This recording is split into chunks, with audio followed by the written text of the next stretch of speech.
Poirier, and we're back live with the latest Blue Talks Amplify Your Message event. Normally, Laura and I will kick it off and we'll bring the guests on the screen, but I want to maximize the time, so I decided to just leave our guests right on the screen and jump right in.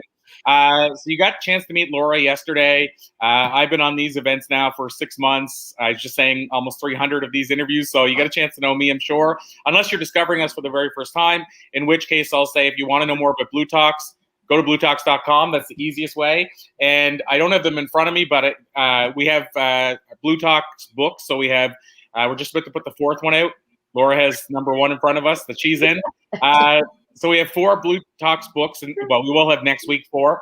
And we talked about compilation books yesterday, and lo and behold, in the mail, I get a compilation book from Kyle Wilson, who is I'm in his mastermind, and he puts out compilation anthology books every now and then as well. And so it's funny, we were talking about them in great depth, and then all of a sudden I get one in the mail. And just so people are wondering, I said I would share this, the book that I'm reading right now, which is James's book, The Secret of Kabbalah, which is the 11th Insight, which is, of course, within the Celestine Prophecy book series. So that's all the homework. So with that, I want to welcome our first guest, Matthew. And Matthew, where we start with these, which is a little different than people are used to, is rather than me reading a long bio or jumping and let's say stumbling over a bio or things like that, we get the guests to tell us a little bit about themselves, because we're going to dive into a Q&A anyway. So can you tell us a little bit about yourself? Yeah, before I do that, I want to say congratulations on getting to that book series. I loved that when I was a young teenager.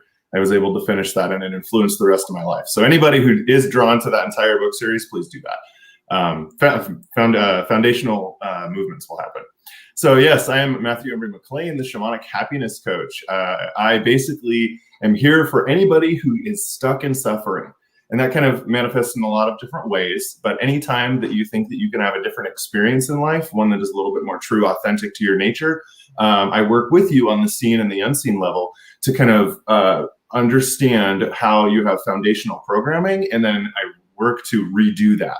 So both on the physical level by utilizing different meditation techniques and other conversations, and then also on the shamanic level, the unseen level, to where I can help you just on your energetic field and kind of rebolster you so that healing triggers within your body and you become the superhuman that you are.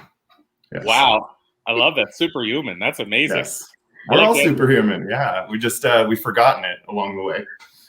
So there's, and like always, there's so many directions I could go from that. But one of the things that was really intriguing to me about what you just said is you mentioned the word manifestation. And I wanted to get your thoughts on the idea that we, whether we know it or not, we can manifest stuff that, whether it's good or bad. We've been talking about this the last couple of days. Yeah. But I wanted to get your thoughts on this. I was thinking about this last night. So last night, I thought about the fact that I and I don't even know the best way to say this, but I'm a pretty full disclosure guy. I had a client come to me and say they were unhappy with anything in a long time. And so it's like last night, basically in a nutshell, I said, it's about time in my head. It's about time I have a client come to me with something. And this morning I had the first email in probably a year. Sure. Yeah. That's something I had to resolve, and they were unhappy with something. And it's the first time in a year. And, you know, I'm not saying this happens we talked about this the other day, every single time you have a thought, because as we know, I think the number is 65,000 thoughts a day. So obviously not every thought is going to bring us only negative or positive. But my question around that is, based on your experience, how powerful is manifestation? Yes. And so I love that you're bringing this in. This is, I actually have a course. It's an 8-week course that, closed container course in town. If you're lucky enough to be in Reno, it's a drop-in class. We don't go into the extreme depth that we do in the private course, but it's actually a way for us to understand how we create our entire life. And that means manifestation, basically. How are we creating with this? In the beginning of the course, you can come in as somebody who doesn't understand spirituality or meditation or anything of that nature, just complete blank slate. By the end of it, you'll understand that you're a consciousness and exactly how you co-create the reality that you experience. So within that, one of the first things that I always like to educate people with is technically we're meditating 24/7. There's not one moment of the day in which we're not actually manifesting the world that we're creating and influencing the perceptual capabilities that we have. And if I go too far with language, let me know. I tend to get really, really deep in it. Okay. I talk a lot on neurolinguistic programming. Okay, good. So the programming that you have is all based on the experiences basically before 11. And then of course, a few things after that. And the baseline programming is how we operate from every day. And when we become conscious of it and we utilize tools to start changing around that programming, then it kind of dictates more or less what we experience in our life on a moment-to-moment basis. Being able to free yourself from the past. So the things that we regret or ruminate on, or being able to worry about things of the future. Anytime that we do those things, that's the reality we're creating. So we're manifesting it. So in general, if your programming dictates that most of the time you have negative things going on, even if it's of those 165,000 thoughts, if a majority of those are negative, then generally most of your life will not be as in alignment as it could be. Now, there's a different way of looking at that, though, because on the unseen level, a lot of us take on the responsibility of what we manifest in these really victimized ways. And that's where just because you go through a bad experience doesn't mean that it's actually not for your greatest and highest good. So, such as correcting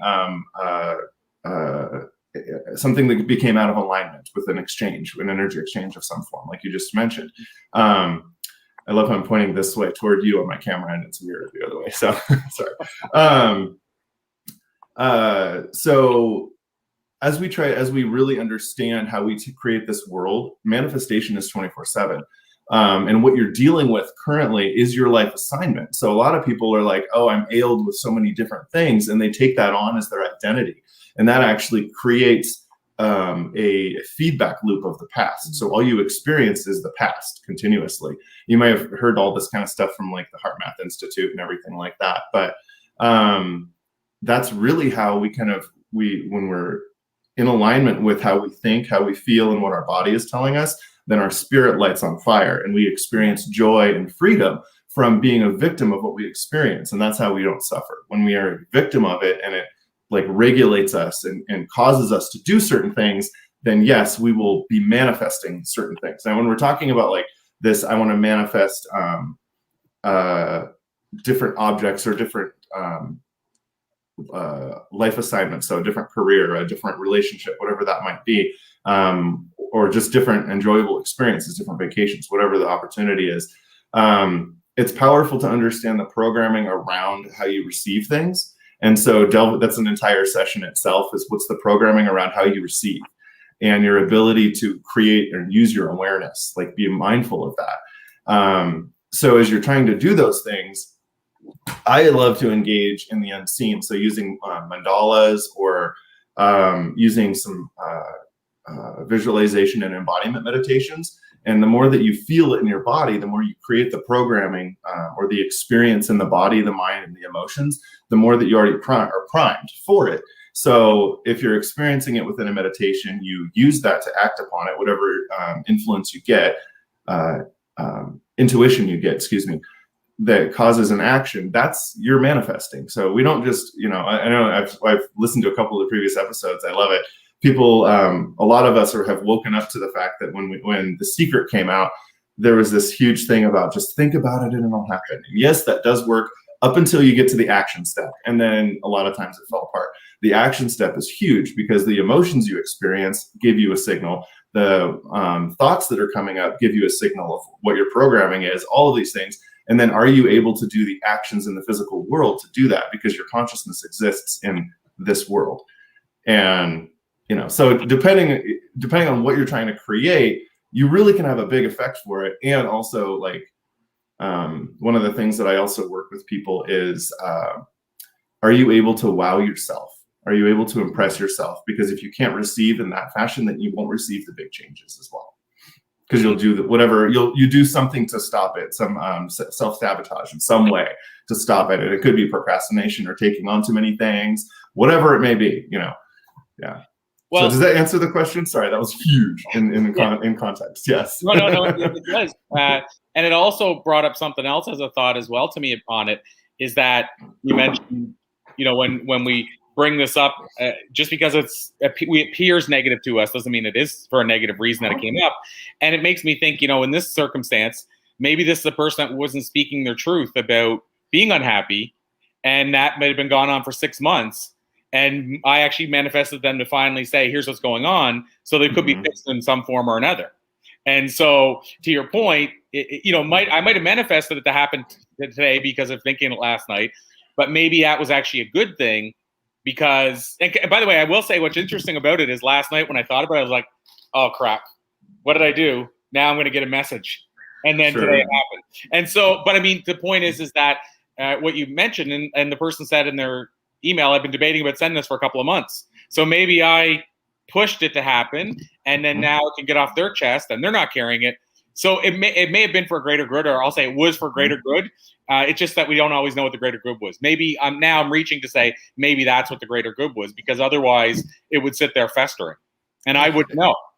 Yeah, exactly. And those are the unseen parts of suffering that we experience. So it's the projection of others that come onto us, and it still carries an energy signature. So technically we carry that in our field somehow, whether it be like an energetic attachment or things like that. So that's also what you come to, Shaman, is you get rid of those energetic attachments to free up that space, or you do other assignments, like I said, a mandala and things like that, which is basically just an artful creation. Generally, you do it outside, but you watch and put your feelings and your manifestations and your current life in there, and then you give it an intention of what you want it to grow or what you want to let go of. It's letting go of attachment, kind of like spirit take the wheel kind of a thing.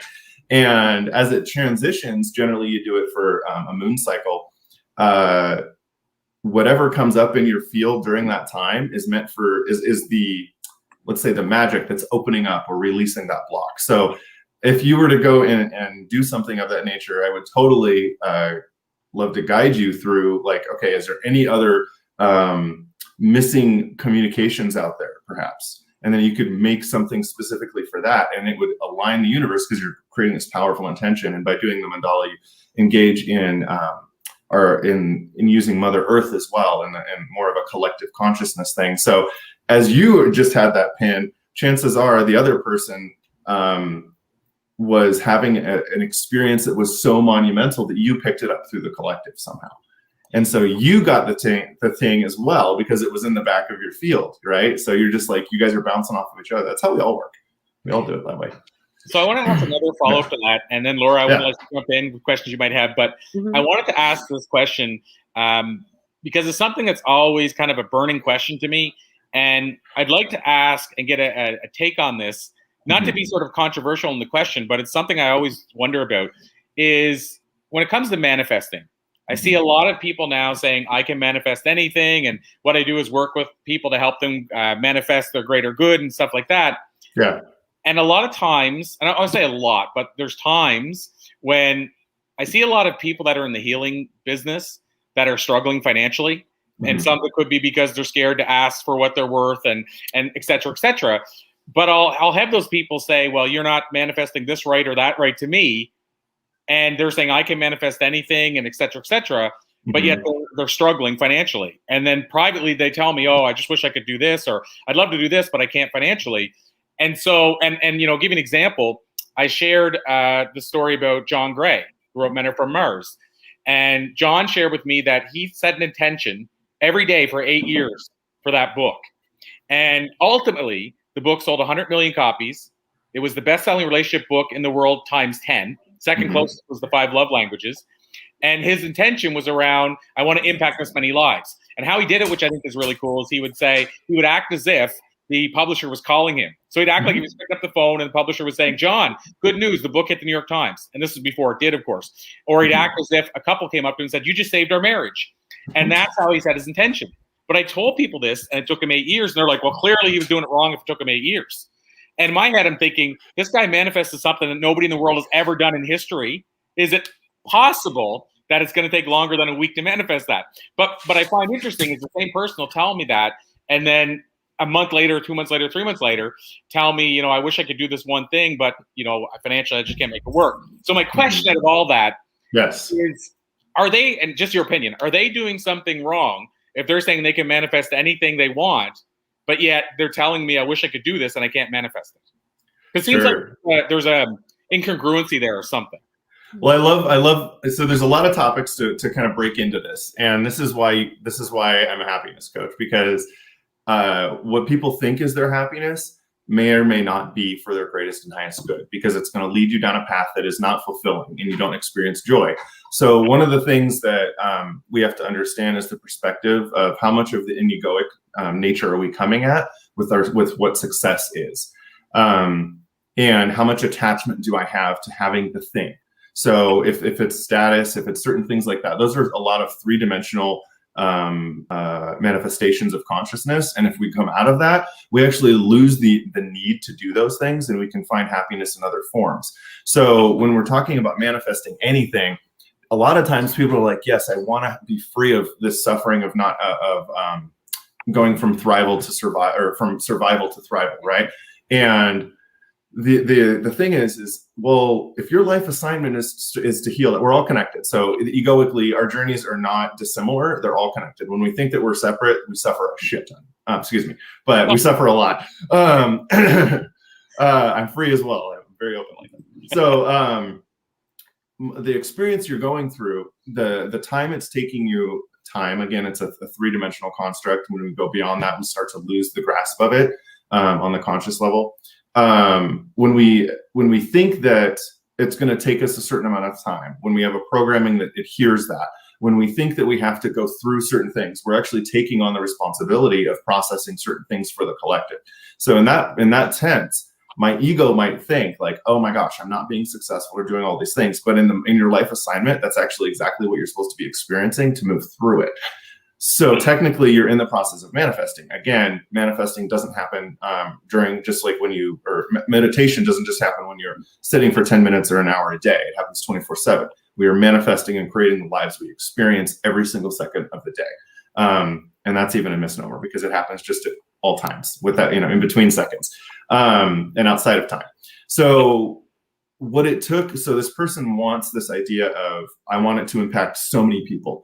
And the issues with that is that when that happens, we're engaging on the collective level of the ability for that to happen and who's it going to hit.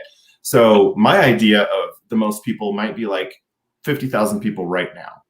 Well, if 50,000 people aren't ready for my message, they still need to go through their own things to catch up for it. I'm not going to get the 50,000 sales. So there might be a delay that the universe is asking me to partake in, and that could be years. Being like, slow your roll. Yeah, I got you. You've already created this. Why are you, dude, there's no rush at this. What is going on? The more you try to rush, the more you suffer. The more that you take on, I'm not successful because I haven't published, the more that you suffer. All of these things. So the idea that you're not perfect where you are right now is all layers of stories that get built upon us because of the constructs that we've made for our society and how we kind of usurp and create imbalances. So anytime we're experiencing a lack or something like that, it's because that's the life assignment we've chosen. When we shift away from that, we take away the grounding and the processing of that for the collective. So in senses, a lot of people in this world are going to have to do that because we have such a huge imbalance. So coming at it from a different perspective of going, wow, I'm actually participating in life on this level that I never thought was there, and I don't need to suffer.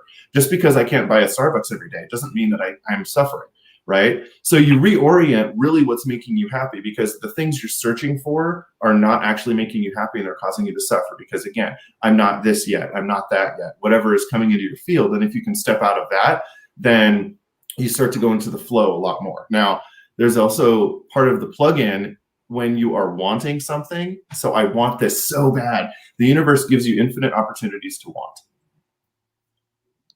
Just let that sink in. It gives you every single opportunity to want. You're like, oh, I want this car. Great. You're going to go ahead and want that every day of your life. No, that's not how you do it. It's I do have it. I experience it. When I was talking about that manifestation meditation, I say meditation because you're taking a time to reduce other stimulus around you, and you're focusing on that internal world of emotions, mental and physical perceptual things. So you create that that underlying programming. And so what you're talking about is I'm seeing it. So you're not just seeing it, you're shaking the hands of that person. So in your mind, you're generating with all of your ability, the ability to feel that person in your hand and grasping it, right? Might even help to actually take a mannequin hand or somebody else's hand to do the same thing and use them as a proxy, right? The more that you're yourself, whatever it is. So you're giving your senses, you're front loading them with this experience already happening. And so what you're actually doing is entering that life assignment from the third dimension into the fourth dimension, which is the space from time. So we're going into a different dimensional consciousness where you don't need to be held by time. In that space, things happen almost instantaneously, or whenever I'm able to allow them to happen and receive.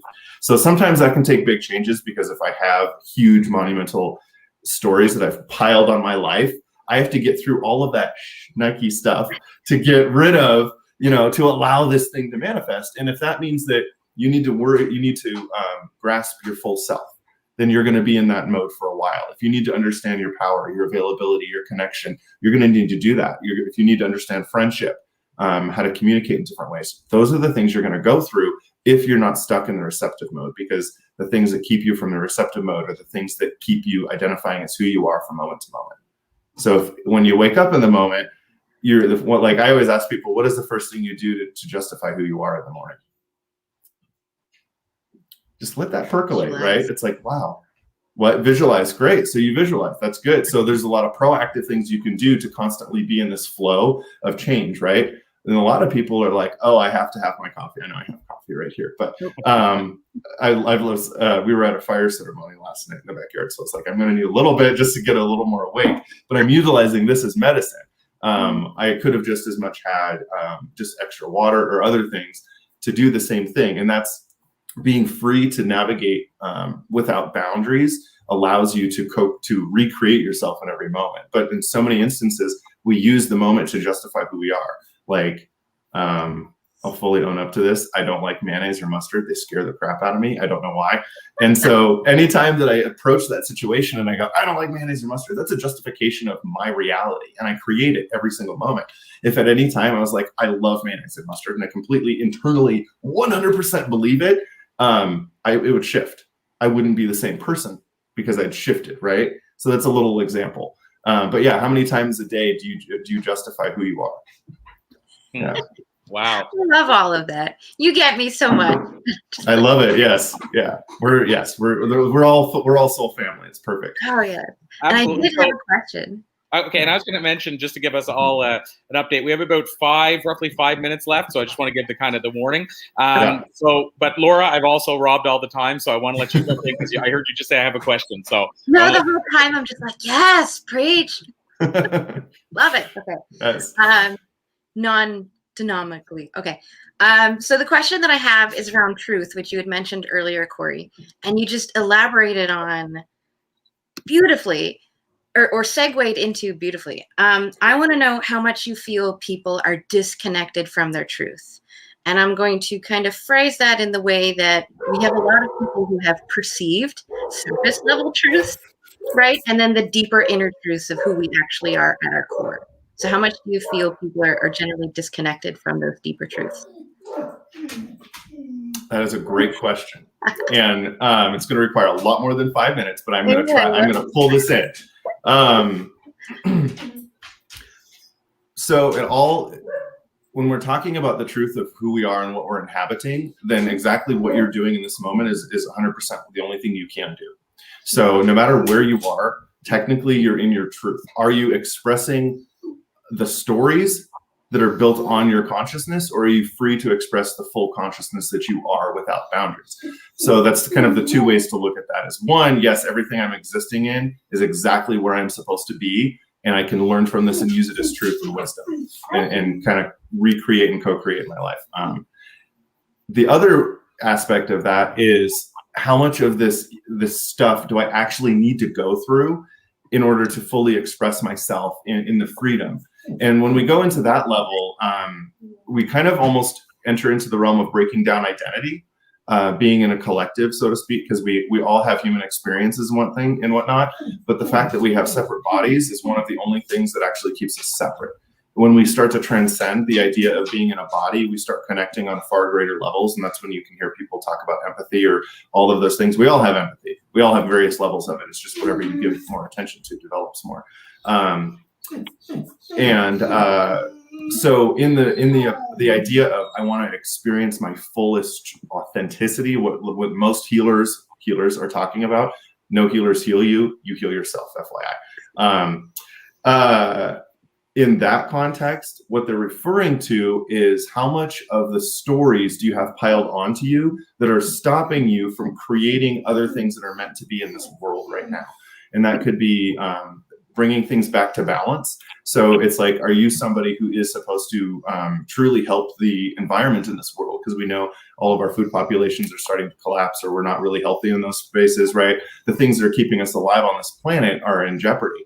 And so in some aspects, it's like, okay, is my life calling here to help in that realm? And when we get into that space, you go, okay, so whatever's keeping you from that life assignment, that passion that you know you're here for, whatever's keeping you from that, that is the stuff that's inauthentic. Your authentic expression is what you're here to make this biggest impact with. And it generally revolves around more balance and inies, the sense of, sorry about my puppy dog, the sense of what I am giving or what I'm receiving, I'm also giving out in balance. So it's not casting a shadow, so to speak, wherever you live. So as you walk through life and you cast shadows, that's basically creating more suffering, or it's ping-ponging negative events. And so if you can walk in a way that doesn't cast a shadow, then you basically are walking in your most authentic self, connected to everything. So there's a couple different definitions, and some people hold on to one more than the other, and it depends on, you know, how much ego do you need to hold on to. And that's okay. If you're there, you're in your truth, and that's perfect. There's no judgment. Yeah. Does that answer the question as much as I can? Yes, in multiple ways. I love it. Good. Yes. Amazing. So Matthew, there's never enough time either, and I know we scheduled you later in the game on this one. So with your permission, we'll call it a to be continued and bring you back on for another longer outing next time around. In the interim, though, I want to ask you, of course, the most important question is how can people connect with you and learn more and all that kind of good stuff? Yeah, you can go and visit my constantly updating site because I do it myself. It's shamanichappinesscoach.com. Super easy, shamanichappinesscoach.com.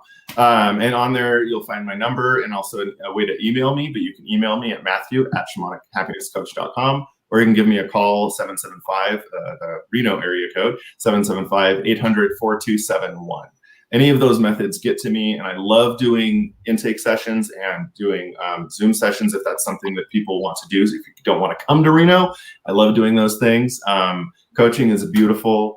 If we do shamanic work, I love it as well because I utilize a whole bunch of different tools. It's so much fun. Yes. Well, and I love that you just gave us your phone number as an option for people to reach you. You're one of maybe 7 people that have done that in over 6,500 interviews. So wow. you're a good company because the people who've done it have been like Michael E. Gerber, who wrote the E-Myth, Tom Ziglar, who'd be the son of Zig Ziglar. And so you're in pretty good company. And, and yeah, so I love that you did that. So Matthew, like I said, this has been an absolute pleasure. I'll call it to be continued, and we'll wave the flag for all the great stuff you're doing. I thought you were the perfect kickoff today because we get to talk about mindset and manifestations as we go into talking about stuff like podcasting and speaking and all that kind of stuff. So Matthew, like I said, we will say goodbye for now, but not forever. We'll bring you back on the interview. Sounds good. Thank you so much. This is such a pleasure to chat and just hang with you guys. I love talking and solving all the world's problems. It's perfect. Awesome. And hi to the puppy as well. Yesterday we had a cat on, so perfect. Yes. He heard knocking at the door, so that's why he was all extreme. Yes. Awesome. Pets are welcome. Cool. Thanks so much, Matthew. Thank you. Namaste, everybody. I'll see you next time. Namaste, my friend. Awesome. So if you're okay with it, Laura, we're going to bring our next guest right up. We're going to just keep this thing rolling. And just rolling right through. Rolling right through. So Patrick, so excited to have you here today as well. And you got my little teaser that we're going to be talking about podcasting and speaking and stuff like that. So I was intending to talk about some of that stuff with you as well. And Patrick, I know we've had you on once in the past, but I believe it was on our other event, the Flip Your Script one. And so where I'd like to start is maybe first and foremost, can you tell us a little bit about yourself to kick things off?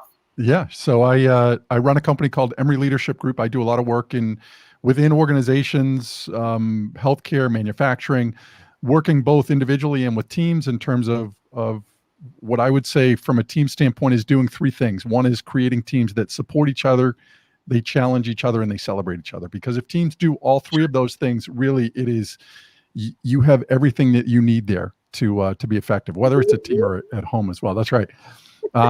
So I also run a podcast, Learning from Leaders, which I started back in 2018, September of 2018, which is interesting because it took me almost a year and a half to finally pull the trigger on doing the podcast. I literally had a box from Amazon of the mic, all of the things, and I kept saying, I'm going to do this, I'm going to do this, I'm going to do this, and I never did. And then finally I did a course with Pat Flynn, and said, I put a line in the sand and said, Labor Day weekend, September 2018, I'm actually going to launch this thing. Nice. And here I am. So I think at 120 something episodes.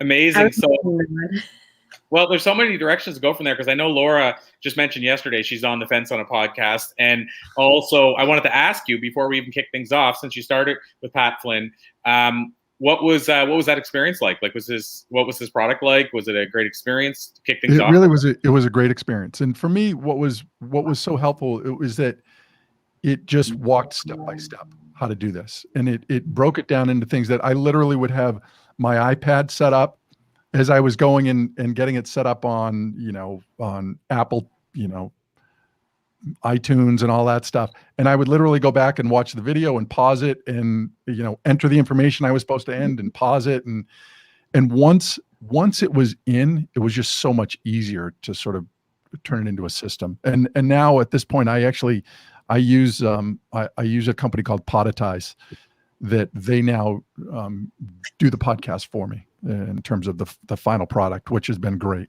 They do a far better job than I could have done. It was one of those that I held off, but it's been so worth it. So the reason I asked you that is because, I followed Pat's stuff for years, and I know he always over delivers. And it's funny because when I started out my podcast before John Lee Dumas and slightly after Pat Flynn. So I was in between the two of them, because I think Pat was like 2 years before John, and I was about 6 months before John. So I didn't know of Pat, but I was like right around that time frame. And so I launched, had a lot of success. We talked about yesterday, I think it was about I brought on a lot of sponsors. I had a lot of success early on. However, with my podcast, I started on online radio, so Blog Talk Radio, and then made the switch and all that. And eventually, when I decided to go more the iTunes route, because it was becoming the new thing, I used John Lee Dumas's program or course. I signed up for his Podcasters Paradise thing. I was like in the second round of people. I think I paid under $100 or $100 for life. And I've talked to people now. I think the number I've heard, and I might have this wrong, so if I do, I apologize, but I think I've heard the number, it's like $2,500 a year now. Yeah. And I paid $100 for life. And John was honest. Every step he said, this is the lowest price it'll ever be again. This is low. And every time he increased it, and it's whether or not you believed him. And I believed him. And I missed the first go around. I think it was like $50, but I was in second. And so, but I was able to go into his whole course and use it myself whenever I did what you just said. But I launched on iTunes and launched it as an actual podcast. And this was maybe 3 years after we had a lot of success with it as, quote, an online radio show. And again, John made it so easy. I was like, why didn't I have this when I started? Because it was so much harder. So same thing. I would stop the video, go do this, stop the video, go do this. And It was John and Kate, and they just walked you through. And my show, I think, reached number 3 on all of iTunes using their system. That's amazing. Yeah, it was blew me away. It didn't stay there, but it did it, Hey. And I mean, the key thing, as you guys both know, and we talked yesterday, Laura and I, getting a screenshot. The key thing is getting a screenshot showing it was. I was just going to say, did you get a screenshot? I did, yes. Well, Laura talked about yesterday how she did an article with on a big platform. Tony Robbins was sort of part of the project and everything, and she thought it would stay up forever, but it didn't, and she didn't screenshot it. So now we never got that screenshot of it. So the screenshot's important. But screenshots up here. Yeah, and I told her, you can still say it happened because it's true. You're not lying. And if, not that anybody would take you to task, but if somebody did, the web world, you can still go back into history of the websites and prove it was there at one point. So to me, I would feel comfortable saying it because I wrote just a side note, and then I'll dive right back in. But I wrote an article for a wrestler named Trish Stratus. So she's a Canadian icon in the wrestling business, and she only spent 6 years in that business, but she was for a long time the most successful, the first 7-time female champion. And even though people say, well, it's predetermined, you still have to be at the highest level for them to say you can carry our company for a while. And so I interviewed Trish a couple times for a newspaper I used to have. And we had her in the newspaper and we really, I guess, had a good synergy together. And she said, would you be willing to be my writer for a couple of projects? And so I wrote this article about her for this gala thing. I can't remember what it was, like Ocean Ball Gala or something in Toronto. And yeah, they put it on a website, the Ocean Ball website, and I didn't screenshot it. And so I was like, and this was earlier on, so I didn't have I was on shows and that, but I didn't have something like this, wrote an article for Trish that's a pretty big deal. And so I didn't have it for a while and I didn't screenshot it. And I was so like, should I say it or not say it? But finally I decided, and this was, again, I haven't said it in years, but I finally was able to say, you know what? I wrote the article. I mean, if I have to get proof, I can. And if somebody questions me on that, well, I can get proof. Anyway, what happened ultimately was Trish eventually put it back up on her website because I Googled it one day. Wow. And so it wasn't ever on her website before. It was on this Ocean Ball thing. But by the way, it's still on there now. So if you go on the website and type in my name, it's one of the articles that comes up. So it got back. So I screenshotted it this time, just as a side note. But to the point, Laura, you can still put it up there, in my opinion, because it did happen. But Patrick, I wanted to dive further into the podcasting side then. So you had a great, first start. And I think there's a big takeaway there. You just said two things that back up the idea that we need to get mentors or coaches or people to guide us. You've got Pat Flynn as a coach to help get you into, or guide or mentor, get you into podcasting. And then now you've hired a team to help you and support you as well in bringing the podcast to light. And as you said, doing, a better job than you were doing when you were doing it. Not my words, yours. So the thing I want to ask you about then in podcasting is, has it been worth it? You're doing a podcast, committing to it. We all know it takes a lot of time. Has it been worth the journey?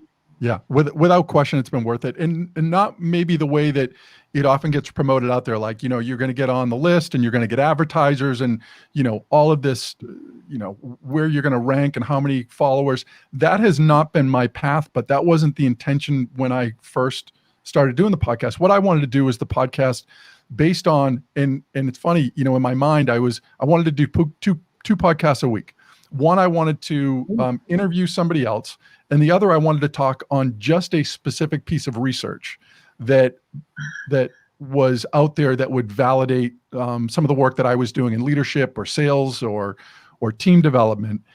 And I have mad respect for John Lee Dumas doing every single day, because it is a lot of work. I literally started doing that and I was just like, I'm swamped. I can't do this. And then what I did was I started to combine them. So now I always try and do like a piece of research that I'm utilizing that speaks to, it sort of validates why certain things work, that it's not just anecdotal, but here's some evidence as to why this leadership behavior, or this is so important for team building, or this is important in regards to influence. All those things can be so important in terms of developing what I think is a more well-rounded leader. As an example, so my background before getting into leadership development with my own company or podcasting is I was in the biotech industry. I was in sales and management, and I had done that for about 15 years. And everything that we did in that environment was all about needing a piece of research to back up why we were asking a provider to make a certain treatment decision for somebody. So I simply took that same approach into leadership and sales development. It's saying there's research that backs up why this stuff works. Not all the time, but this is why it works. So to me, that was an opportunity for me to help people understand that these aren't just anecdotal, like try this, it might work. It's to say, here's some research as to why this works. So for me, with that approach, I've used it as a marketing tool for companies that I work with, that I am out there trying to get business with, is I will send them episodes that I have that are relevant maybe to some of the things that I think they're dealing with right now. And that's been the biggest benefit for me in regards to the podcast, as well as I've had some great guests on. I love that, Corey. Yeah, thanks so much. I'll take that in the kindest, biggest way possible as a compliment. And Patrick, and the feeling's mutual, by the way. And I'll add, what you mentioned there about your approach. I think that's such a creative approach. One of the things I love the most about when I talk to podcasters is the different ways they've found to leverage their podcast. for instance, I know somebody, what they do, and he said it on the air. I mean, I could say his name, but what they do is they bring guests onto their show who would be an ideal client for their business. Yeah. So they actually bring guests on, and then they tell case studies and all that stuff, and these people become their clients. Yeah. They approach them afterwards, and they become their clients. Yeah. And then I know other people who we talked about it yesterday. I mean, I've been able to leverage podcasts to get seats with some of the, some thought leaders that I never thought I'd be able to sit across from. And of course, that in turn increases my credibility when somebody's thinking, should I hire this guy? If they see a photo with a Jack Canfield or a Les Brown, and it's not a photo, and I'm not saying this is good or bad, but it's not a photo at an event, it's like sitting in their living room, then there's a credibility gain. Like so many people say, oh my gosh, how did you interview Les Brown? And so I know that's building credibility in their mind. And that doesn't happen without the podcast. That's where it all started. And even the book, you put a book out and letting people know the book is out through the podcast, or building your email list. And so I love that people are being creative enough to realize it's not about, or at least just about, the sponsors. Some people have went the sponsor route, but I found the majority that stay with podcasting for a long time don't find as much success there as they do other places. So what you just said, though, is a totally different way to approach it as well, which is to say, somebody who's thinking about hiring you, here, check out my podcast, and this will answer your question. But what it's also doing is it's giving you credibility as the expert in the space when they're listening to that show. Yeah. And again, along those lines, if somebody doesn't want to talk to me right off, there's something out there that they can listen to what I'm putting out there and see if I don't resonate in the podcast in terms of what I'm putting out there for content, then we're not a good fit. So it's almost like a screening tool for them too, where they can listen to me and say, he's not what we're looking for, or that's exactly what we're dealing with right now for a problem. And it's funny how that whole thing comes about. And the other thing for me when I started the podcast was there were topics and issues that I wanted to be able to talk about, and I didn't feel like anybody was really addressing them. So I'm like, I want to be able to do it myself. I want to be able to talk about what I want to talk about when I want to talk about it. And if I've got guests on, great. I've had some, as I mentioned, some really solid guests in regards to some of the books that when I'm doing workshops, I'll be referencing, an author that I had a conversation with about something that they were talking about in the book on leadership. And it just works. It works. Well, another thing that it can be used for is, I have clients or people that'll come to me and say, I would love to work with you, until they find out what the investment is. And there's nothing wrong with that, but it happens. And so sometimes how it'll work in my favor as well is being able to say, here's some free stuff. Let's get you to the point where you can invest. So for example, our speaking podcast, we have a speaking podcast and a book called The Book of Public Speaking, which should be changing the name soon to Get Paid to Speak. But we have a book that you can get for free, a podcast that you can listen to for free. So even if you say, well, Corey, I can't invest right now, that's fine. We have options for you. And then at the same time, what it also does, I hate to say, but it also kind of weeds out some people too, because if they're not willing to listen to the free podcast to get insight, which by the way, every episode is less than 5 minutes. If you're not even willing to do that and come back and say a year later or 3 months later, hey, I listened and I love it. I can make this work over 5 payments. Maybe I wouldn't normally do that, but when somebody can come back and say all the episodes they listen to, I know how much work they're putting in, everything changes. And I will say this, and we finally got something where people can work with us now for, as you guys both know, under $50 a month. And I'm super passionate about that. I've never thought that would be possible. So that's really cool. But I was interviewing a guy earlier this week named Greg Reed. I don't know if you guys know that name. I think, Laura, I mentioned him yesterday, so you might know from yesterday. But he wrote the book 3 Feet from Gold, which was the Zig Ziglar story. Napoleon Hill story and Think and Grow Rich about 3 Feet from Gold. He's done a lot of stuff with the Napoleon Hill Foundation and with Sharon Lechter. But Greg said this thing to me, and I never heard this or thought of this before. But he says when he goes to an event and speaks, somebody approaches him afterwards and said, Greg, I want to pick your brain. And the first thing he does is said, here's my phone number. Call me on Tuesday the 3rd at 10:10 a.m. Why he does that is he doesn't want to waste time with people that aren't serious. So if you're not willing to call him at 10:10, and he said, by the way, that eliminates 99% of the calls. Love it. And you have to put it in your calendar. You have to be on the ball. And then he said, so he goes that level. Then if you do call, then he'll have a conversation with you. And then the next stage, if you're, let's say he lives in California. If you're in California, is I want you to come by my house, but you have to bring this. and it could be like a turnip and a can of oil. And he basically makes me jump through hoops because he says my time, when I'm working with people, I go all in and I do everything I can to help people, and I only have a small amount of time. So if I'm going to work with somebody and they're wanting to work with me, they got to jump through the hoops. But he said, if I know if a person does those things, they're all in, and we're going to make magic together. But, it sounds weird, but to your point about it repels all the people that go, I'm not going to jump through hoops for this guy. Yeah.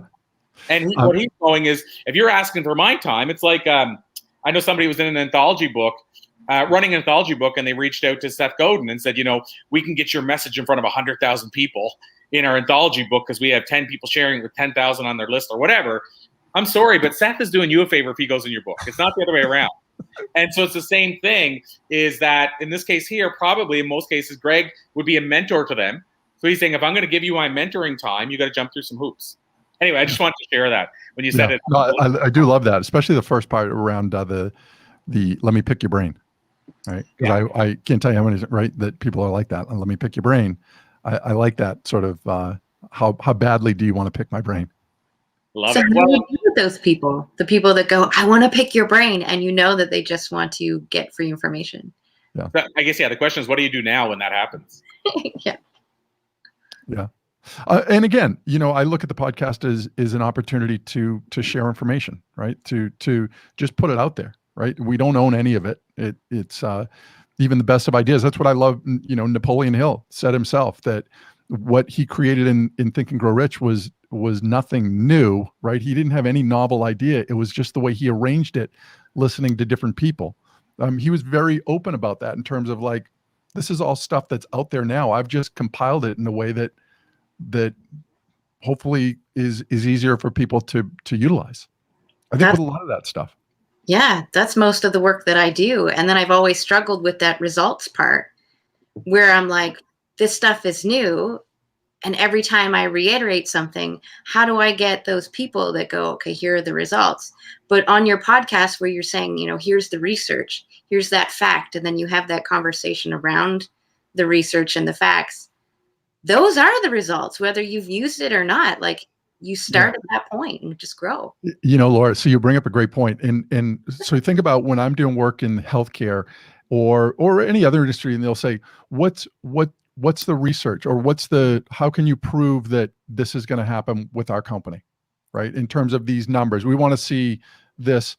And I will equate it to, imagine if you go to your primary care physician and they prescribe something to you, right? To maybe an infection or whatever.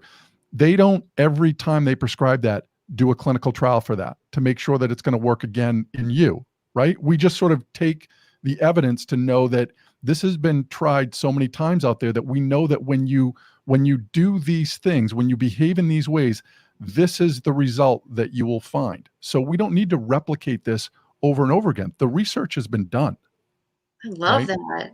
Yeah, the research has been done. And that's a way to snuff out, again, that, to me, that objection, is it real or not, right? It's not.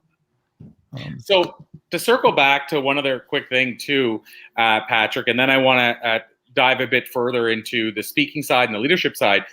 But the pick your brain bit, I want to come back to that for one quick second, because I want to share what I do for people that get this often whenever it happens to me, and I'd love to get your take on what you've done in the past when people say, "Can I pick your brain?" But for me, I'll say it goes in there's two answers to that. So it depends who it is.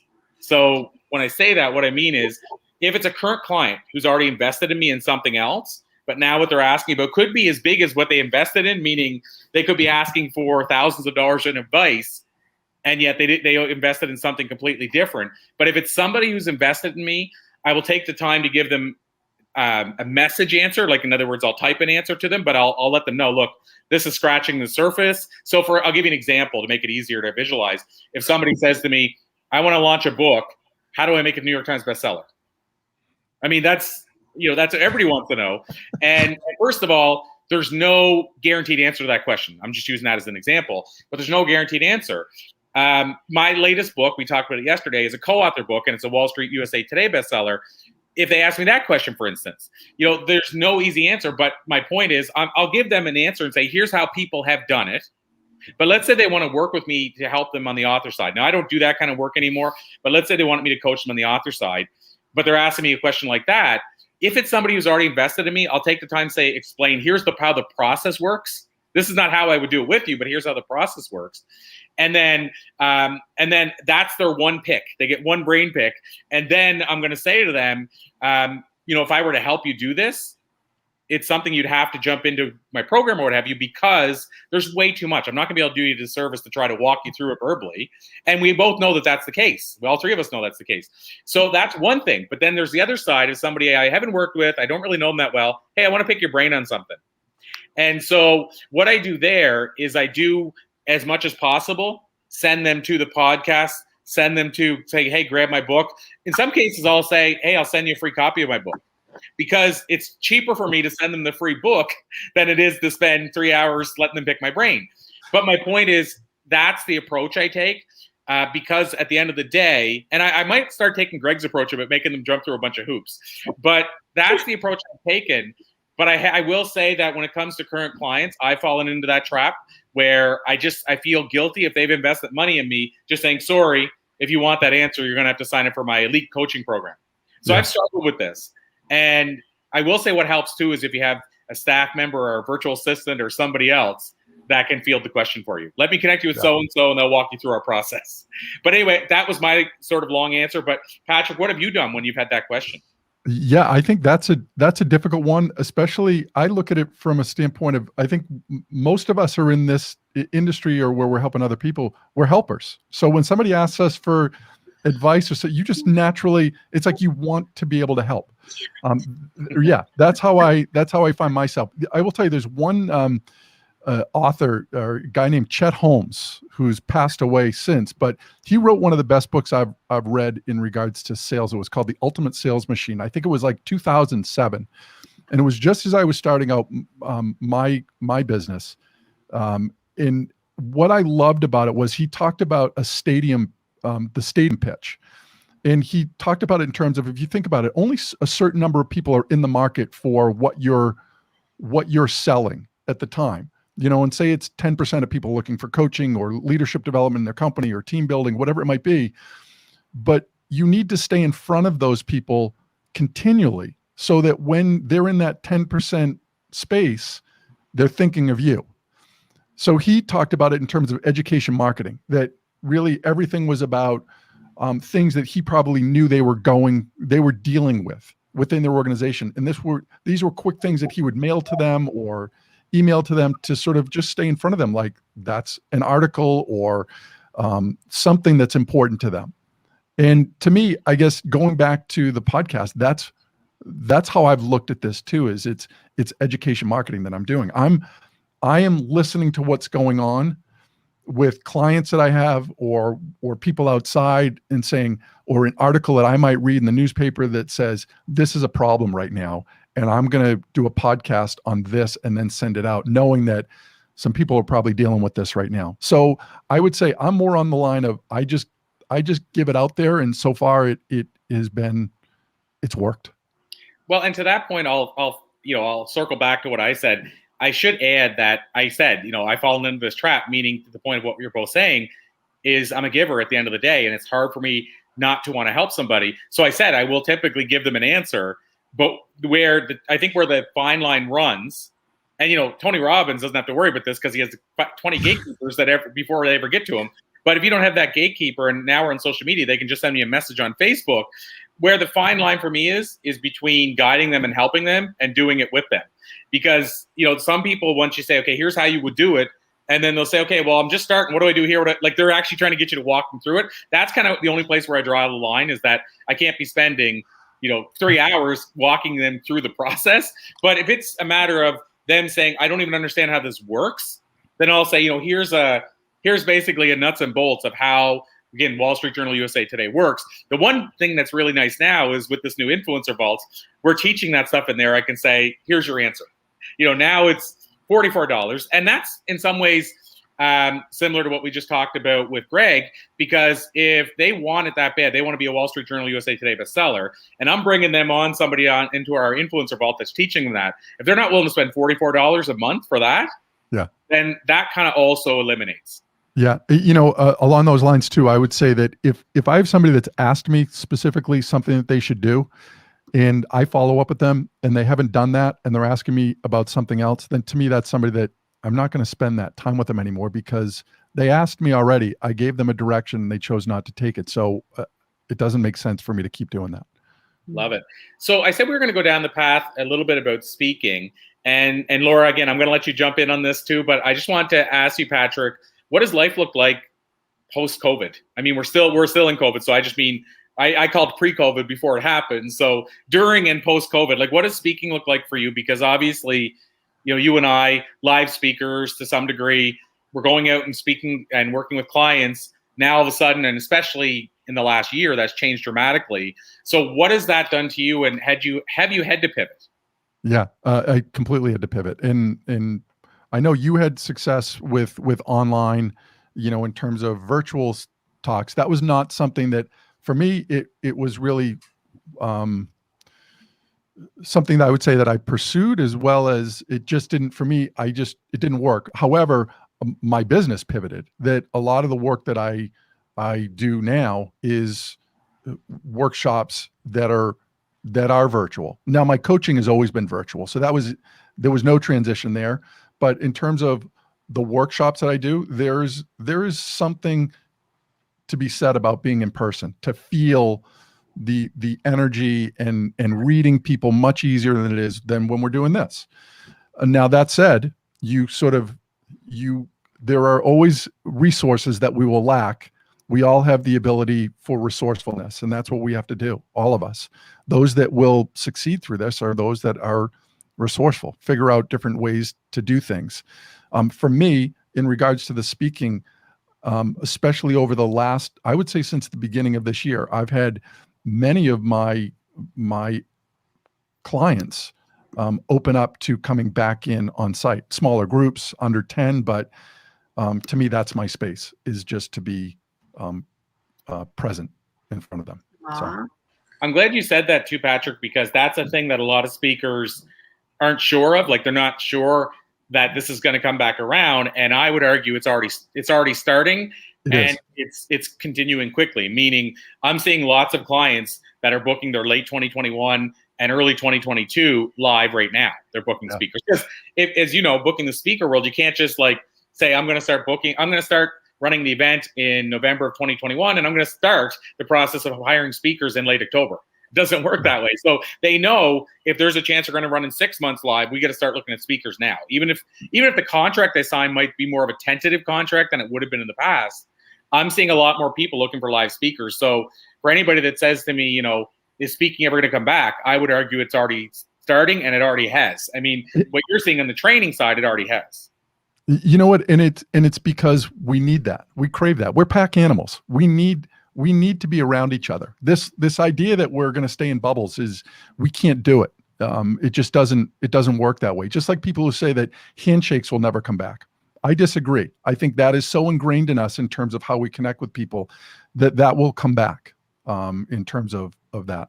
And on the lines of workshops, they are definitely coming back. I'm out in Dallas next month for an all-day workshop there for a company that's out of Dallas. And again, a lot of my work here is now in person. Back to that. Smaller groups, but still in person. Hugs are coming back too, I believe. Without question. We need that.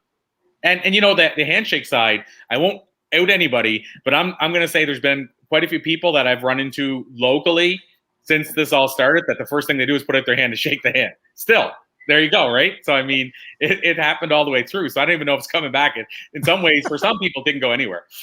Laura, I've been hogging all Patrick's time, so I want to let you jump in. No, I'm enjoying the conversation.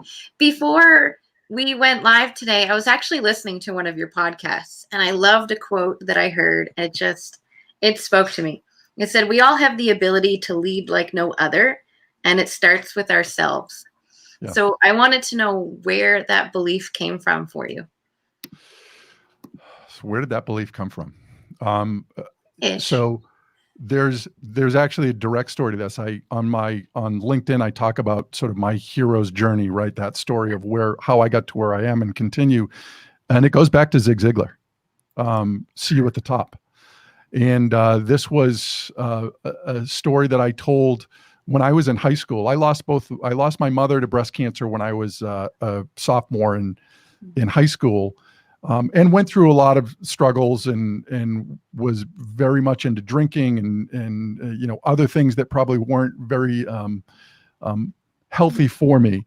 And I was on spring break down in South Carolina. And I was with 3 other friends. We had one of the parents' car. We were going to the beach, and we were, so we're 18, 17 years old, and they're going in to buy beers, and I'm pumping gas into the car, fake IDs, obviously, to buy beer at that point. And the gentleman pulls up in a car next to us, beautiful car. I can't remember what kind it was, but as he's pumping gas, he starts talking to me about this book, See You at the Top. Right now, I don't know about either of you, but it's never happened to me since then that somebody getting gas next to me starts talking about a book that I should be reading. And I was so fascinated by this, and he was talking, and he could tell, I think, clearly, like, we're not going down the best path. He somehow could sense that, but talked about his own success and how this book, See You at the Top, was so instrumental in his success, and it would be something we should read. When I got back from that spring break, I immediately went to the library and took that book out. And when I think of that book now, my dad passed away about a year later, a year and a half later, to pancreatic cancer, which we didn't know at the point at that, I had no idea he was even sick at that point. But I look at that now as that I feel like those things were put in place for me because what I learned in that book was I have control over what happens to me. This isn't life acting on me. This is the ability for me to act on whatever's going to happen. And that's that whole idea of resourcefulness versus resources. And you've heard it before. I think Tony Robbins talks about it, but I believe that. And this was the first time that I really looked and said, I have the ability to create whatever environment I'm going to have. It's up to me. It's nobody else's fault when I don't do something or I do something, or it's up to me. That's it. And that's where that comes from. The power of choice. It's amazing. Yeah. And I have to say, okay, I got to show you guys something. Keep talking for a sec. I'm going to show you something. I just saw something I got to share with you. Okay. Yeah, I didn't get to finish that podcast. Corey was like, "We're starting early." I'm like, "No." So when we're done, I'm going to have to finish the episode. Love it. Yeah. Oh. So, one of the things you'll discover, Laura, as you co-host with me, Kelly would confirm this, because Kelly co-hosts with me for quite a while. Almost any book that somebody mentions in here, I think she thinks I have a bookmaking machine, because I pretty much can pull almost any book that you mentioned. But See You at the Top, I just wanted to comment on it. That's why I grabbed it. Game-changing book. So, I mean, like you said, somebody said it next to you at the gas station. Game-changing book. And I feel like this talks to something we talked about earlier this week, too, which is the idea of legacy. I heard Grant Cardone one time say this, and I haven't really followed. I'd be lying to say I followed much of Grant Cardone's stuff, but I heard him say this in an interview with Darren Hardy, Success Magazine, when they used to have the CDs inside the magazine. And Darren said, "What do you want your legacy to be, or what does legacy mean to you?" And he said, "It's what, basically to me, legacy is what happens after your, how long you live past your body." Ooh. And so, like, you think of, like, how long has Shakespeare lived after his body? Well, yeah. Why I bring that up is Mr. Zig Ziglar, I would argue, has impacted over 100 million people.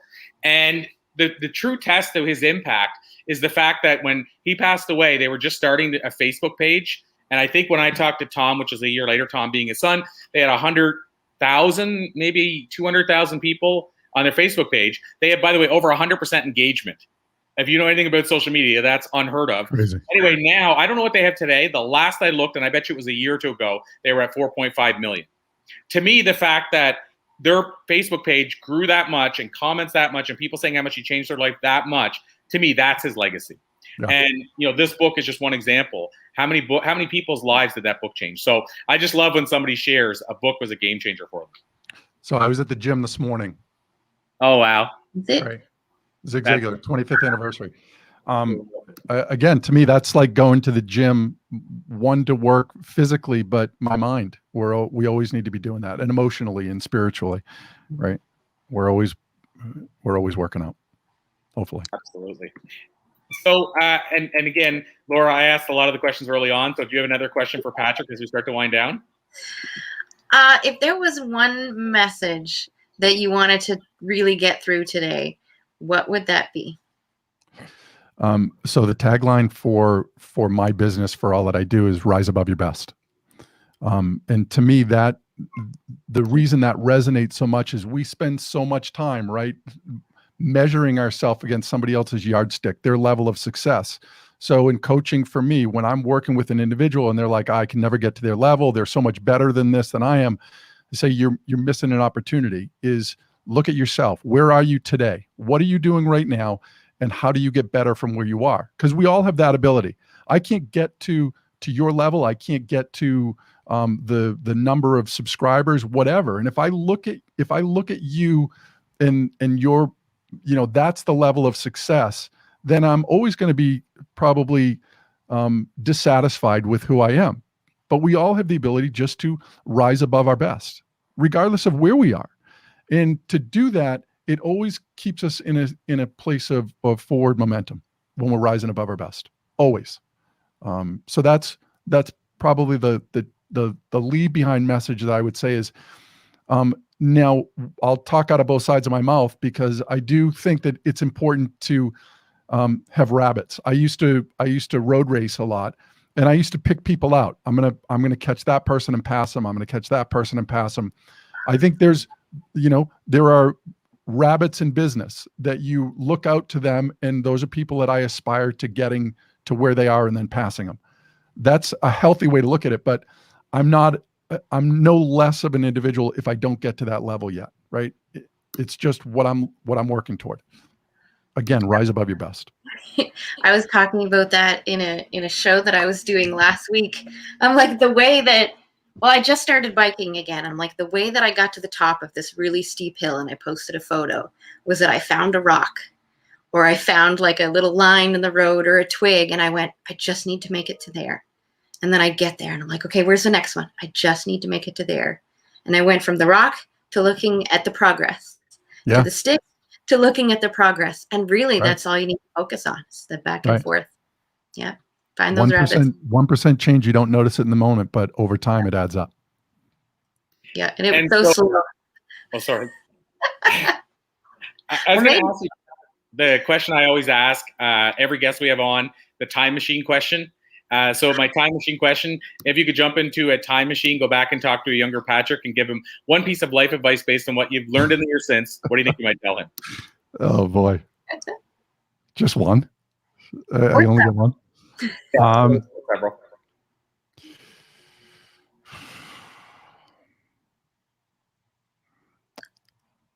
I guess if I think about it, is just be kind to yourself.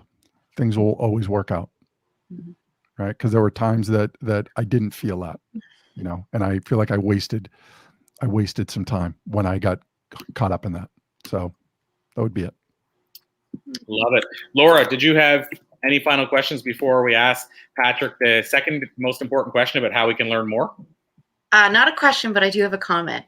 I've never wasted any time in my life. It was just really slow progress where I didn't see the catapult pulling back, right? All those struggles we go through, and those times, it catapults us forward if we decide to learn. Your past is your power. It really past is your power. I love that. As an update, Zig Ziglar Facebook page, 6.3 million followers. Wow. That is incredible.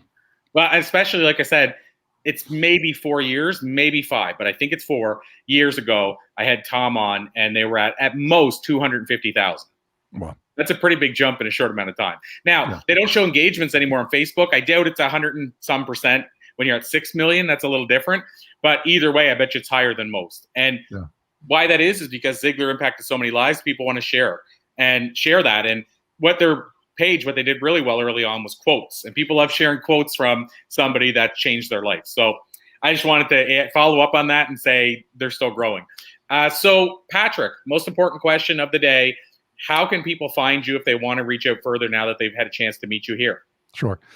So you can watch the podcast, or listen to the podcast, I should say, Learning from Leaders. That's the podcast. Instagram, Coach Patrick V. Facebook page is Embrey Leadership Group, and that's EMERY Leadership Group. And same thing for my website is embreyleadershipgroup.com, and it's EMERY in terms of Embrey. So those are the best ways. Amazing. Well, Patrick, this is always a pleasure, my friend. Like I said, I think it's our second time in here. Maybe once I had you on our podcast. I know you had me on once or twice. So been many times, my friend. Always been a Thank pleasure. you so much. With your permission, I'll call it a to be continued. I do that often. Yes, please. I'll just say if I ever don't do that, it doesn't necessarily mean it wasn't a great interview. I might have just forgot that one time. But people hear me say it often. But it's true because we usually bring on interviewers or interviewees, I should say, that brought great knowledge. I try to bring them on as much as I can. So truly Awesome. a to be continued, my friend. Thank you. Awesome. We'll send you off for your day, but we'll wave the flag for all the great work you're doing. Peace. Thanks. Enjoy. Awesome. Have a great day. So with that, Laura, let's bring up the next guest. Let's just keep, again, this train rolling. Scott McDermott.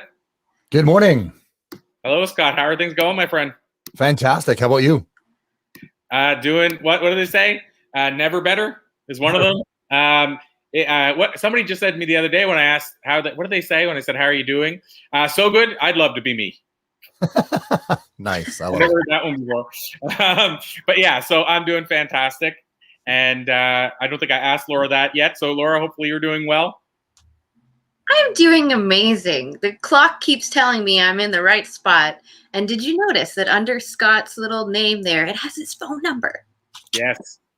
Yes. Did you hear me say that earlier? I don't know if you heard that I may earlier. or may not have been paying attention all morning. I love it. So now whatever number I was before, which may have been like 6 or 7, now I'm up to 1 more. So 2 in one day, that's a record right there of people being willing to share their phone number. So thank you, Scott. So Scott, having said all that, welcome. And Scott, can you tell us a little bit about yourself before we dive right in?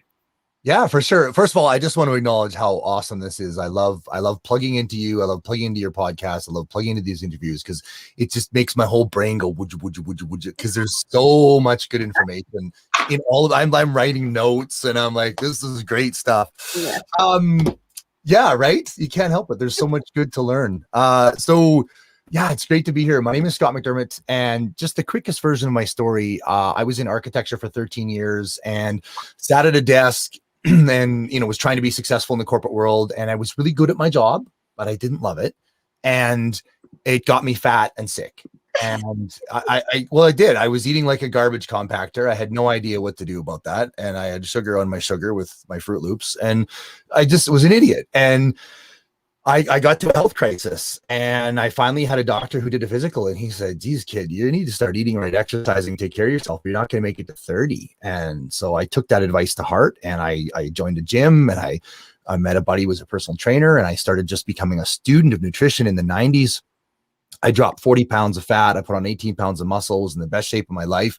And I went to a couple personal development courses, and I realized 2 weeks before being an associate partner in one of the most successful architectural firms in Alberta, I was at the top of the ladder on the wrong building, and I quit. and I went to work as a personal trainer in a couple of different gyms. And then it took a while, it took a couple of years, but I built my own gym. I built a 15,000 square foot fitness center in Sylvan Lake, Alberta. And I loved it. What I thought I was doing was living my passion. But when you quickly realize is if you've ever read The E-Myth by Michael Gerber, and I have to imagine you have, when you're the technician and you have the entrepreneurial seizure, wait a minute, I'm going to run my own business. You are no longer allowed to be the technician. Now you're the manager, right? So I was the manager. All of a sudden I had 27 staff and a 15,000 square foot gym and 800 members. And now I'm the manager. I don't get to be the technician. That's a privilege. I have people that are technicians. I don't get to be a trainer. I don't get to. And so that was a lot of fun. And I did that for 18 years. And then in March last year, of course, with COVID and everything, I did all the math and very quickly realized there was no way that this was a wise decision to keep going. And so I shut down my gym permanently. We sold off all our equipment and I let it go because I knew we wouldn't survive what this all is. And it was time to redesign myself. So that was a bit of a process. And now I built this podcast room, which I have more foam tiles than some of the other speakers. So I feel I've got lots of foam tiles, which is, no, it's really fun. I'm having an absolute blast. But of course, one of my big pieces of my story is that after getting really fit and functional, then I started looking for what I wanted to do in that arena. And there was a triathlon in our town, a half Ironman distance triathlon. I thought, I wonder if I could finish one of those. Like I can put off drowning. I've never swam laps, but I can put off drowning. And I was a spin class instructor. So even though I didn't own a bicycle outdoors, I could ride the heck out of one for an hour. And I used to run in high school before I broke my back. And I thought, well, it's healed. I wonder if I could finish a triathlon. And so I hired a coach and I started training. And in 2005, I did my first sprint triathlon and I was like 12th overall or something. I was like, holy crap, I love this. Yeah. And then I did an Olympic distance and then I did the half Ironman and I was 8th in my age group. And I think I was top 20 or something. And I got a roll down spot for Ironman Canada 5 weeks later, which, by the way, I am now a certified national coach. I do not recommend you train for a full Ironman in 5 weeks. I don't. That's not intelligent, but I did it. And I did like an 11:49 full Ironman, and I just was completely hooked. And so I did several of those. And then I ended up qualifying for Team Canada, and I went on the age group world championship tour. I went to Australia and Holland and competed with Team Canada on my back, and that was great. I was having a conversation with a friend of mine named Cheryl in Penticton, training up to Ironman 2010, and there was an Australian fella named Nick Mallett, and we were having lunch, and we were chatting it up, and Nick's like, "Well, you should do Ultraman," and I was like, "Shut up, those guys are nuts."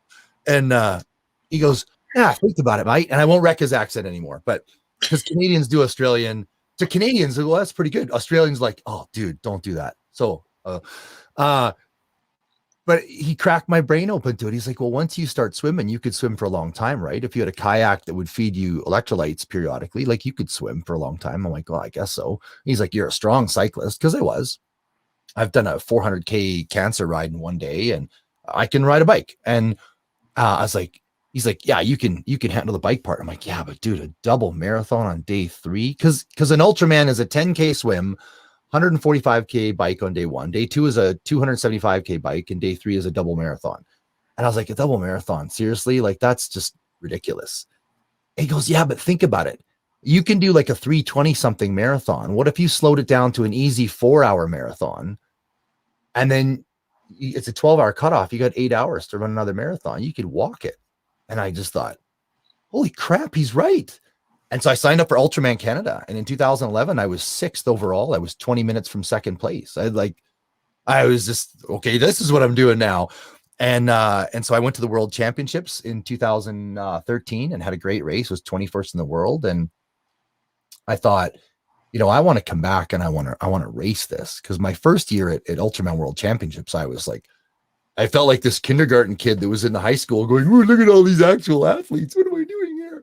And I was so excited. But I thought, if I come back and I really apply myself, I think I could really do well. And so I went back in 2015 with the goal of being top 5. That was my goal. And I was training really hard.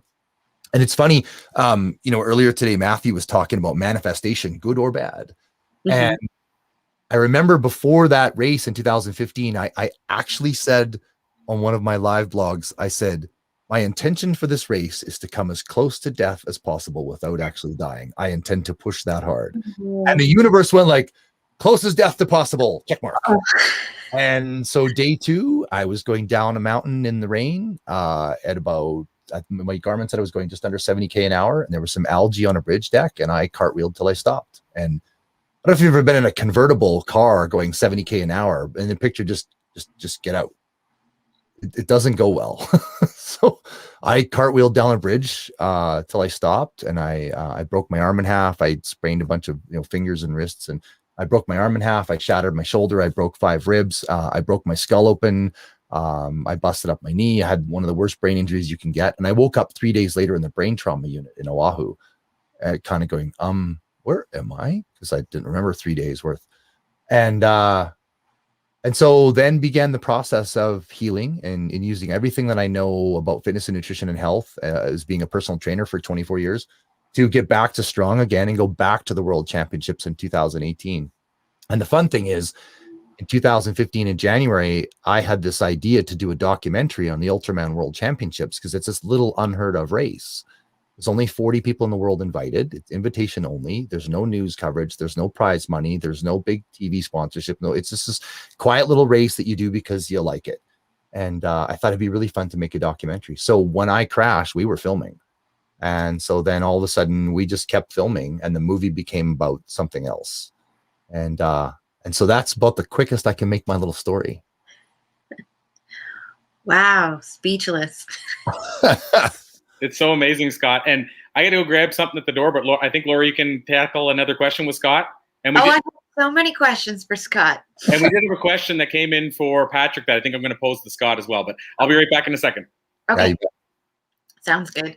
So, Scott, the first thing that caught my attention was you were in the architecture industry for 13 years. Yes. I was in the architecture industry for 15 years, and I was like, I need to leave.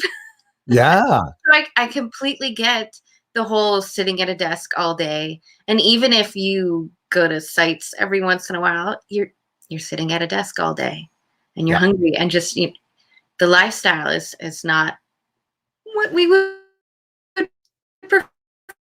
Now, I am curious, when you decided to go through your whole health and wellness journey, I know that the health and wellness industry loves to promote diet and exercise.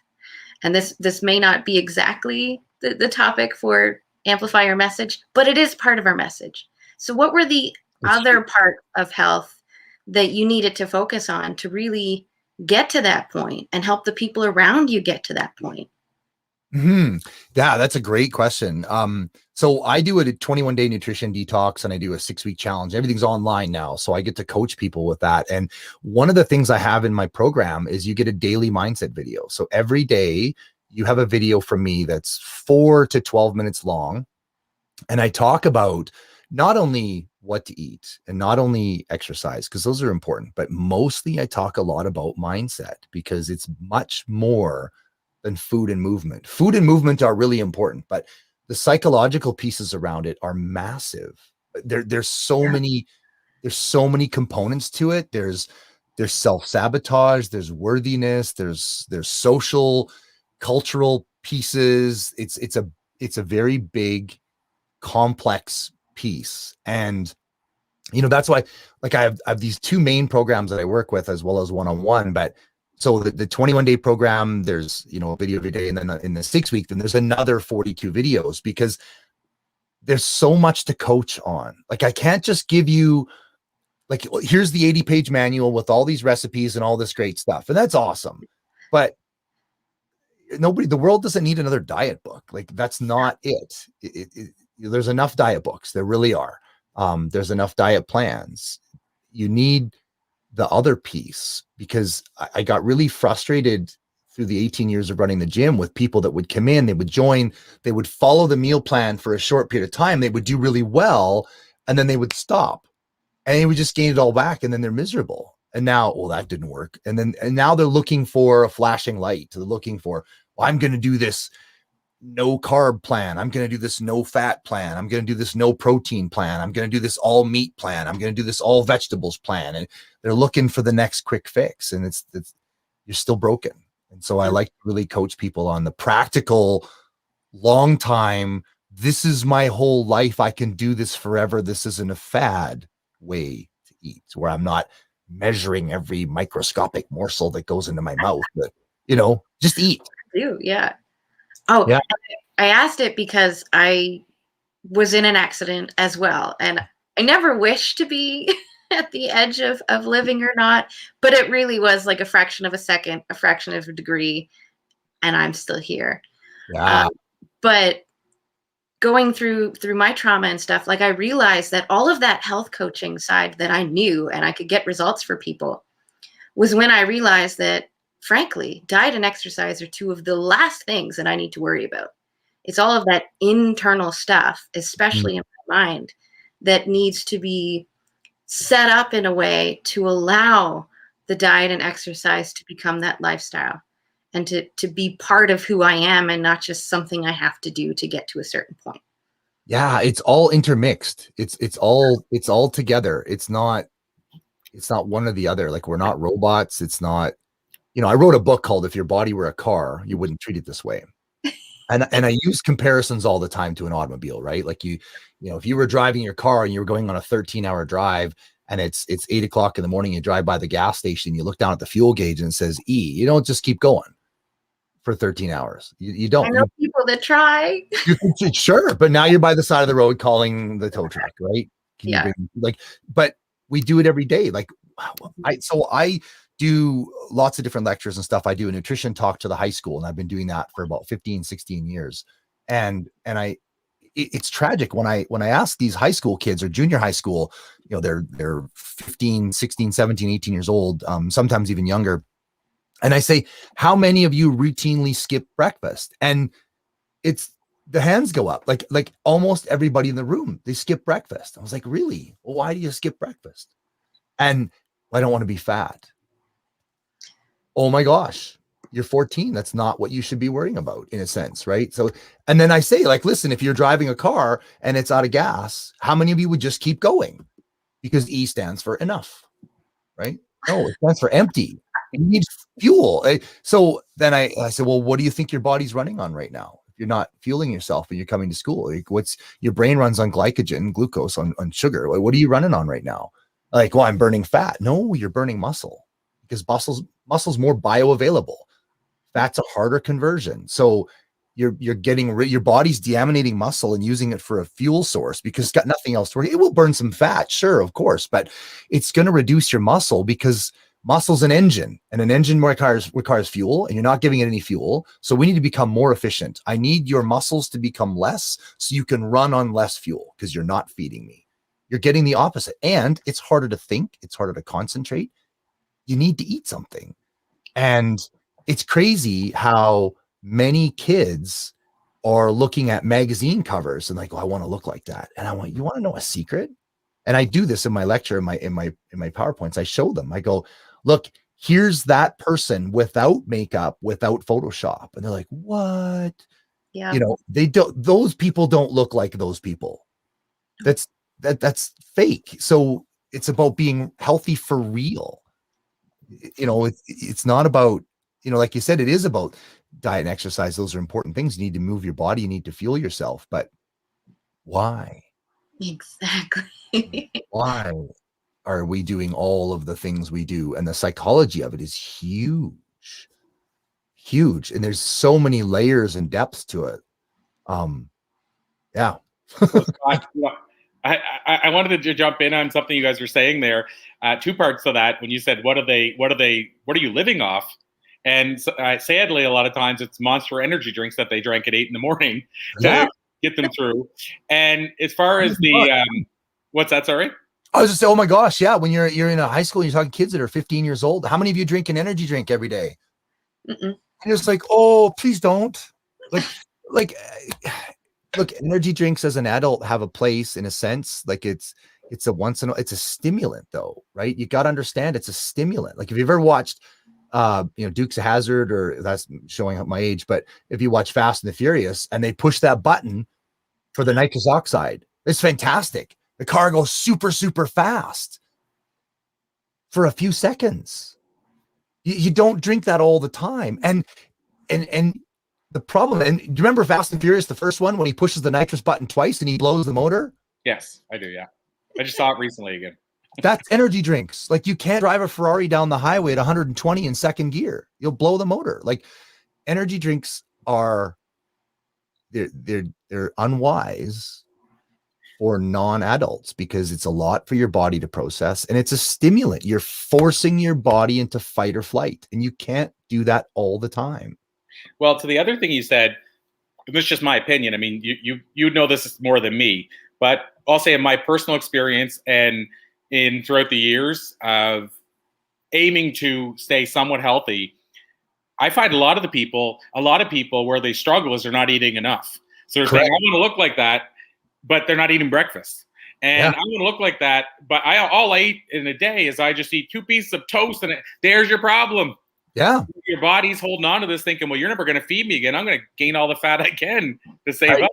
Absolutely. I have that so many times where I have somebody and they're stuck and they're not dropping body fat. I say, okay, I want you to write down every single thing you eat and drink and give it to me. And they're starving. Listen, when you're not eating enough, your body will not allow you to burn fat as a fuel source. It's scared to death. It's in emergency rations. It's trying to protect your organs.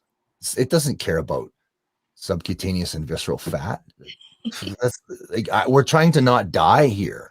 You need food. Like, you have to fuel yourself. And it's fascinating. Actually, yeah, one of the pieces I do, and this is one of my note pieces, I talk about your stomach. The average adult person's stomach can hold about 4 cups of food. And so there's 2 sides to this. One is how much you're eating. And the second thing is how much you're eating of what, right? Because the challenge, I'm not trying to pick on any restaurants. I'm really not. But like, if you want to eat 90 calories of broccoli, that's 3 cups of broccoli. Oh, yum. I love broccoli, but I'm not going to eat 3 cups. I would be backfiring for hours. I eat 2. Right? Some Parmesan. Yeah. So 3 cups of broccoli. It's a lot. Calories. Do you know how many Timbits it takes to make 90 calories? 1? Half of one? I don't know. Okay. 1 Timbit. But there's no fiber, there's no vitamins, and no minerals. And I don't know about you, but I've been on a road trip and I've looked over, I've reached into the 20 pack and it's empty. I'm like, oh, I guess I just ate 1,800 calories and I didn't notice it. And I'm not full, right? So that's one of the challenges we have in our society too. We need to get back to fruits and vegetables and real food and good lean proteins. And I would get all that stuff, but real nutrition makes sense. Well, we have on the same note, Shelly and I, once a week we do, we call it a cheat meal. And I don't even know why we call it a cheat meal. Free. Call it a free meal. Yeah. Because I don't diet. It's a lifestyle right now for me. Right. But we have, every now and then, it's like we have 2 kids. So every blue moon, if it's like everything fell to pieces, we might go through a drive-through. And I'm talking like once every 3 months. Like, it's not frequently at all. Like the last time I ate French fries, like French fries from a restaurant's probably been 4 or 5 years. But we have a cheat meal or a clean meal, or what was the other one you said? A free meal. Free meal. We have that once a week, and every now and then it's Chinese food. And the reason I bring this up is because you just said Chinese food is insane and I'm talking like North American Chinese food, yes. But because we eat sushi and that's a totally different thing. But North American Chinese food, it could be like 4,000 or 5,000 calories you could eat in a sitting. And then you go, man, I'm still hungry. Yeah. Yeah. Like, that makes no sense to me at all. Well, because it's so processed, there's no fiber, there's no bulk, right? It's fat and starches. And it's tons and tons of calories without filling you up. And one of my biggest philosophies is, listen, nothing works. You make it work. You can make anything work, right? There's no diet in the world that works. You make it work. Every diet does. There are people.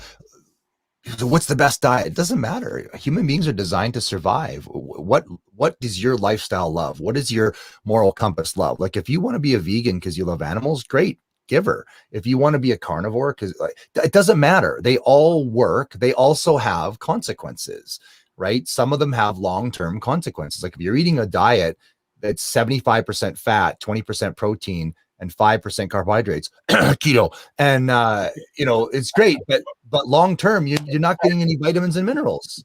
And there's consequences to that. It's not wrong. It's just, is it sustainable? Well, let's not get into a big fight, because people always do, but you just need to fuel yourself. And my favorite saying is, everything in moderation, especially moderation. Once in a while, give her. Because that's life, right? I'm not going to go to Christmas and go, thanks for everything, Mom, but I'm just going to have 2 pieces of broccoli and a little piece of turkey. No, I want all the things. I'm eating it all. I want twice of the stuffing. Like, it's, and one of the things I want to talk about today is one of my favorite pieces that I like to coach on. It's called the Ultimate Success Formula. Oh, super simple. Yeah. And I'll just, so it's AFC NGU. Okay. Well, thanks for having me on today. Oh, wait, you want more? Okay. That's a joke. AFC NGU. All right. Here's the deal. Action, feedback, correction. Wait, what was it? Action, feedback, correction. This is the simplest. You can succeed at literally anything in the world, anything with this simple formula. First step, action. You have to take action. It doesn't matter what you do. It doesn't matter what diet it is. It doesn't matter what exercise it is. It doesn't matter what business course it is. It doesn't matter. If you want something, the first thing you have to do is take action. And people come to me all the time like, oh, Scott, I have no motivation. Can you motivate me? No. I can show you how to take action and to start. And once you start, you're going to get results, and that's motivating. You'll self-motivate once you start moving, but you have to move. You have to take action. Corey has a phenomenal speaker program, but if you don't watch any of the videos, it's useless, right? You have to take action. Now, the next thing you're going to get after you take an action is you're going to get feedback. Now, is that feedback good or bad? Is it working or not working? So now it's time for C. You need to make a correction or continue. Action, you're going to get some feedback. Then you have to make a correction, or if it's working, just continue. And then NGU is never give up. Oh, A great example of this is you picture a room, and it's just a square room, and there's a window, and in the window is a housefly, and he's taking all kinds of action. That housefly wants outside so bad, and he's taking massive action. In fact, this housefly is giving up his life trying to get outside. Bam, bam, bam, bam, bam, bam, bam, trying to get out that window. Over here, over here, over here, over here, up, down, over. Let's hit the window and skid alongside for a while, trying to get outside, because all it wants is to get outside. It's taking tons of action, but the fly is ignoring the feedback. Feedback is you can't get through a piece of glass. But a fly would just stop and make a correction, which is to turn around and look at the open door over there and just fly out the door. That's the deal. Like, you got to take action. You got to pay attention to the feedback. Then you correct or continue. And if you never give up, you can't fail. Does that make sense? oh yeah. Just This is keep my favorite philosophy. Yeah. One of the things I love as an example is like, who's Babe Ruth? Ooh, famous baseball player. Corey, why was Babe Ruth famous? Because he had the most home runs, but also struck out the most. Well, yeah, you know my deal. But yeah, No, he had, I didn't know that. I didn't know that was your deal. I heard that before. yeah, it's very true. It's a common fact. So Babe Ruth had the home run record forever and ever at 714 home runs. Yes. But he also struck out 1,330 times. He struck out almost twice as many times as he had a home run. He just had the guts to swing the bat. Mhm. Another one is Michael Jordan. What's Michael Jordan famous for? Well, everything basketball, right? Yeah. You know, so in basketball, they call it a field goal. So how many times do you think Michael Jordan shot the ball at the net? How many times? Wow, this is random because I've never looked this up. Double? 2,000 times. I don't know. 300,000. 24,537 times. Okay, in between the two. 24,500 times he shot at the basket. Do you know how many times he got a basket? One of the Huh? greatest basketball players of all time. Yeah, 49%. He failed more than he succeeded. Can you imagine if you shot at a basketball hoop and missed 12,000 times? A lot of people just give up. Well, apparently I'm not any good at this. But it's about never giving up. 25,000 times. You got to keep at it. You take the action, you make a correction, you continue. Take an action, correct. Right? Does that make sense? It does. And you know, I'll add a third one, but I didn't mean to steal the thunder in the Babe Ruth thing. I was literally, because I heard this recently. But do you know who, I'm sure you both know who David Foster is. Mhm. Yeah. No, David Foster? He worked with Celine Dion, and he wrote the We Are the World, I think, with Michael Jackson or something. And anyways, big time producer. And he's won 15 Grammys. And I think that's more than any other producer, I think. But the interesting part about that is he won 15 Grammys. But what people don't tell you is he had to get those 15 Grammys. He had, I think it was like 100 top 10 hits. To get those 100 top 10 hits, he wrote 1,000 songs that were released to the public. And to get those 1,000 songs released to the public, I think he said the number was like 9,500 songs he's written. Yeah. So he had to write 9,500 songs, 8,500 that nothing, or more than that, 8,500, yeah, because 1,000 stuck. 8,500 that he didn't even release to get 15 Grammys. I would argue he's written more songs than most of the people that say, geez, I only have 3 Grammys. What's wrong with me? Yeah. But to your point, like, he failed way more than he succeeded. Yeah. Yeah, and I've there's written like 10 songs. What's that? I said I've only written like 10 songs, unless you count all the ones where I'm making it up as I'm going in the kitchen or making fun of my daughter. So Let's I'm count. still at So 0. if you're at 100, you still have a ways to go before you hit David Foster level of songs. yeah. But it's the same point, right? I mean, how many people, like you say, we only look at the achievement. We don't look at what it took to get there. I mean, Gretzky. I've said many times, I am certain there's another Gretzky in the world that's maybe even better than Gretzky that we'll never discover, because his father didn't allow him to get on the ice at 6 a.m. while all his friends were still sleeping, playing every day, taking shots on net. Yeah. We give Gretzky all the credit. He was naturally talented, but I mean, how much of that was also the non-talent factor of him being out there every day? Yeah. Yeah. One of my favorite sayings, hard work beats talent. Like, and I'm living proof of that. Like, if you look at me, I'm 200 pounds. I've got a long back and short legs. I'm 5'10" and a half. And when I line up at the Ultraman World Championships and I stand beside all of these other world-class athletes, and they all weigh 140 pounds, 160 pounds, and there I am at 200, and they're looking at me like, who brought the football guy? Like, what are you doing here? And it was funny in 2011 at Ultraman Canada. So at the beginning, you have the pre-race meeting, right? So the race starts on Friday. Those Friday, Saturday, Sunday, and on Wednesday, Thursday, there's athlete meetings on Wednesday for you and the crew, because you have your own crew. It's all self-contained. There's no aid stations. Your crew leapfrogs you with a van, and they are your aid station. And so there's a lot to learn. You have to learn the course. There's a lot of, there's a whole bunch to learn. And at the pre-race meeting with all the other athletes, it was kind of funny because, and I don't mean this to insult anybody, but none of the elite athletes gave me the time of day. Like, they didn't even talk to me. Like, you just say hi, and they're like, is whatever. But there was 4 of us that were in the Clydesdales, like the 200-pound guys, and we all just became instant friends, right? You find that similarity. We're chatting it up, and all these elite, super fast gazelles, they didn't even talk to us. And so then day 1 happens, and I come out of the water, 6th overall in just over 3 hours, and then I get on the bike, and I smash the bike, and I held 3rd place fastest bike split of the day. Well, now day 1's done, and all of these gazelles are coming up to say hi. And they want to talk to me.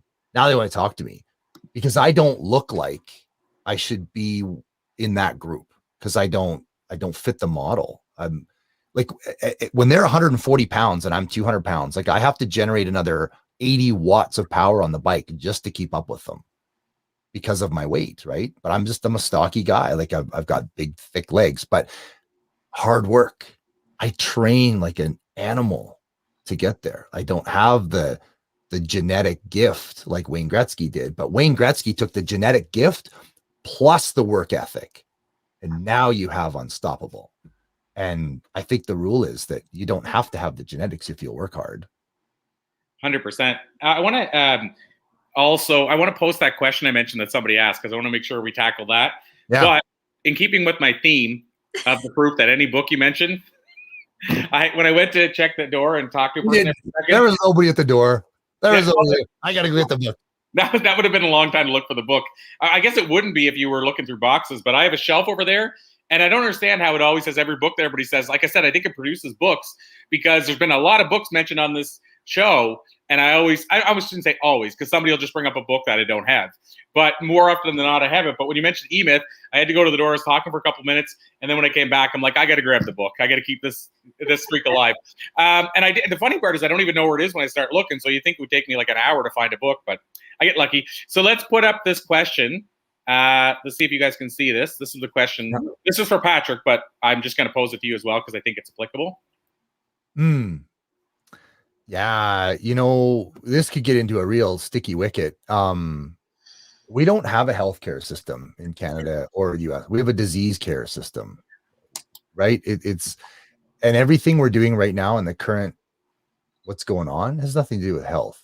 It's to do with fear and politics. Like, the best things you can do in this current environment, or any environment with this virus running around, is be healthy.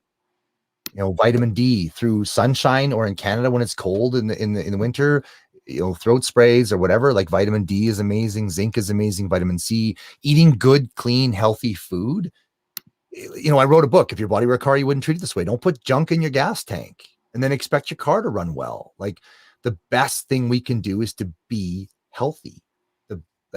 Take care. You only get one body for life. This is it. So whether you hate it, you're mad at it, it doesn't matter. This is your body. You only get this one. And, I came back from injuries that they said they said you'll never race again. Well, in 2018, I clawed my way back to the Ultraman World Championships after shoulder surgery, arm surgery, knee surgery, one of the worst brain injuries you can get. And I was 26th in the world, 25th in the world. The human body is phenomenally amazing if we'll just give it a chance. But we got to take care of it. You can't treat your body like garbage and fuel up on junk and chemicals and artificial stuff and expect it to be great by just slamming a Red Bull. That's not how that works. So I want to add in there as well, Scott. I had an interview last week with Mariel Hemingway. I don't know if you guys know who that is, but actress, Ernest Hemingway's granddaughter. Okay, yeah, I've heard her name, so that makes sense. Yeah, she's been on Oprah, like Super Soul Sunday a few times, but she built a health and wellness company. So she has like a yoga company and stuff. And we were talking about this with food. And between her and somebody else I had the conversation with, I think it was Marcy Shimoff, who wrote Happy for No Reason. I think it was between the two of them we had this conversation about food. No, it wasn't. Sorry, it was Mona Sharma, who is on Red Table Talks, and she coaches Will Smith and Jada Pinkett Smith around health. And so between Mona, me, and Mariel, we had this conversation about live food. And one of the things that popped in my head after the conversation was it's almost like our choices are live food, dead food, and no food. And so what I mean by that is like you have the live food that was alive before, and then you had the food that wasn't necessarily alive before, and maybe there's no nutritional benefit. And then you have food that's kind of been created from scratch, I feel like from nothing. But my point about all this is I think it's important to recognize the difference. What are you eating? And so what I've been trying to stick with more often than not these days is live food. And eat something that was alive at one time. And to your point, like you said, if you are not a meat eater, you can still do that, right? Plants were alive at one point. And fruits and veggies, right, were alive, I mean, in some respect at some point. So anyway, when you said that, I just think that's an important area too, that we don't do that enough. And then the also side is, and Mariel and I talked about this, what happened to your food before you got it? So in other words, if you are eating live food that was once live, how was it treated? Obviously, you probably don't have to worry about that as much with plants. It probably does, but it wouldn't be as much of a factor. You're probably not going to watch how they're treating your plant when they pull it out of the ground and stuff. But as far as the animal side, where are you eating it from, and how is it treated? So, when we talk about what we should be eating, I think it can be very simple. Yeah, I really do. I think we make it more complicated than we have to. For sure, but it's the same thing with plants. I mean, by the time they take a plant and they cook it and pulverize it and add food colorings and add preservatives and add chemicals and add, things in it. So it's got a shelf life of 2 years. Okay. Plants don't have a shelf life of 2 years. So you're right. What did you do to it? So keeping things like, they always say shop the perimeter and stuff like that.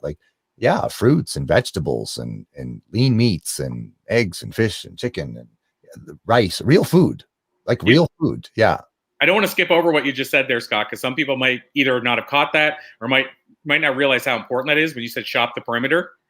Can you explain to people? I know what you're talking about. Can you explain to people what you meant by that?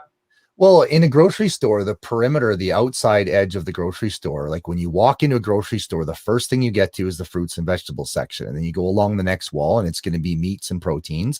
And then it shifts to dairy. And then as you continue around, then it's frozen fruits and vegetables and eggs and stuff like that. And then check out. You dip in for rice, or something like that, but or spices or things like that. But all the stuff in the middle is breakfast cereals, and it's pop and chips and packaged things and really highly manufactured and processed stuff. That stuff in the middle, you need less of that and more of the perimeter stuff, right? More of the real food. And I get it. We're all busy. It's just time is our thing, right? So you have to be prepared. one of the things I teach in my programs is how to build, like we have a muffin that I've created called an SBI muffin, should be a legal muffin, because it's real food, it's great food. It's no sugar, no dairy, use almond flour, and we use apples. They're phenomenally delicious. They're moist, amazing muffins. But like, because have you ever bought a healthy muffin and it's like somebody just took some cardboard and cut it into a muffin shape? Like, nobody wants that. That's made with healthy ingredients. I don't care. I ain't eating that. This is a hockey puck. So yeah, it has to be good. Like, healthy food has to be good, because I get it. Like, hey, listen, I love me a bacon cheddar Uncle burger, but it's like 800 calories and it's not going to fill me up. So now I'm having, yam fries and a chocolate shake. Well, I just ate 1,800 calories. Whoops. In one meal. And I was done in 6 minutes while I drove home. I'm not even hungry. I'm not even full yet. That's the problem. So yeah, when you're busy and you're going 1,000 miles an hour, you jump for convenience, but that's not always the best deal. So you have to invest a little bit of time in preparation. You got to do some sort of food prep. You've got to have good food available. So one of the things too that he mentioned about, healthcare system versus reducing disease sort of care system. Have you guys ever heard, there's two things I thought of right away when that came up. One is there's Boudin, I think it's called, is a place where they actually have gross domestic happiness is how they measure. Like, they actually measure their worth and happiness. Nice. And they actually, it's like not just like a, hairy fairy type thing. Like, they literally do. They have a whole system around it. That's one thing that I know exists, but there's one I've heard of, and I don't know if it's true or not, but I've heard in certain cultures in Asia, they actually have a healthcare system where the doctors are actually rewarded and given bonuses by how little you go in. Yeah. How healthy you are. They get paid a bonus the more healthy you are. Yeah. Have you heard of that?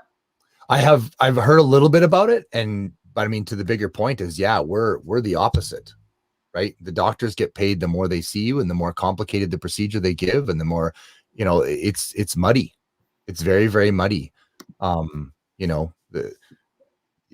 got to be cautious of controversy, but some of the things going on right now have nothing to do with health and everything to do with money and politics. And it's the opposite of what we should be doing.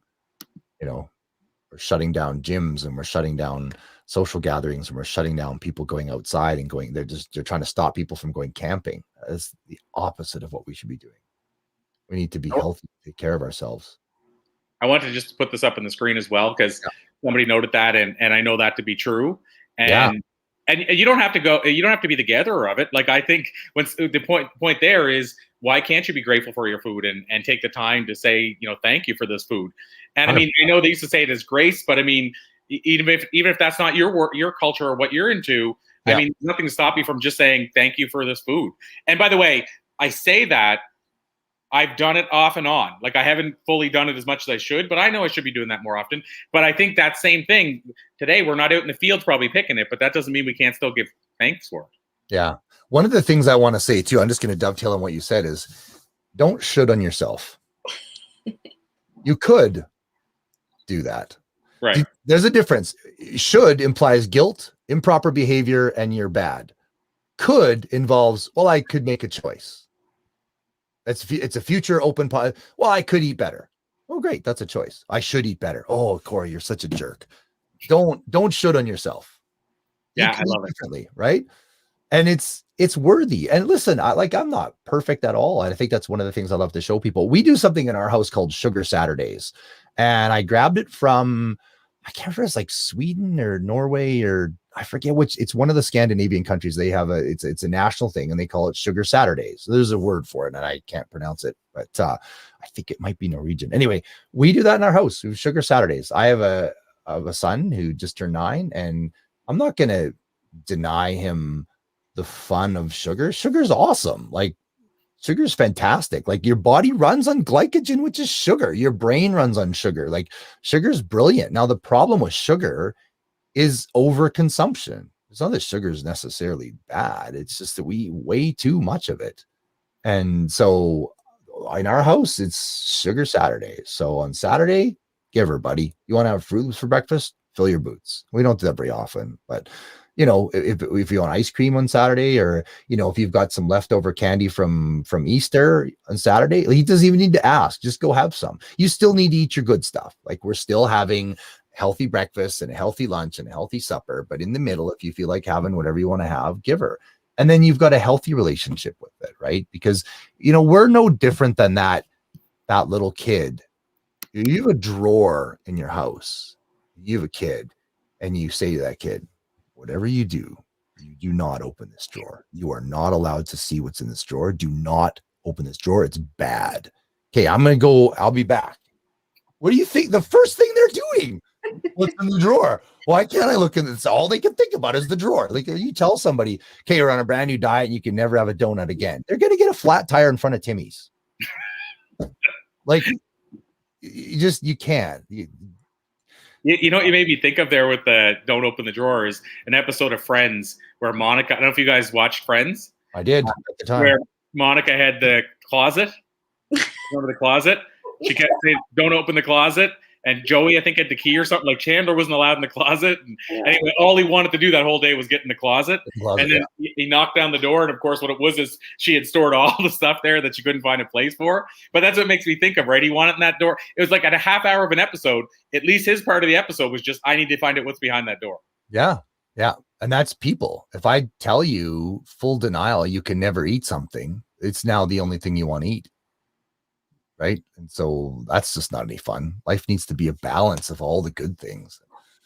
Wow. So, Scott, I was going to say it's interesting because I never know where we're going to go with the interviews. I didn't know go in the health direction. And I think it's awesome that we did, because you are helping people, like you said, in coaching.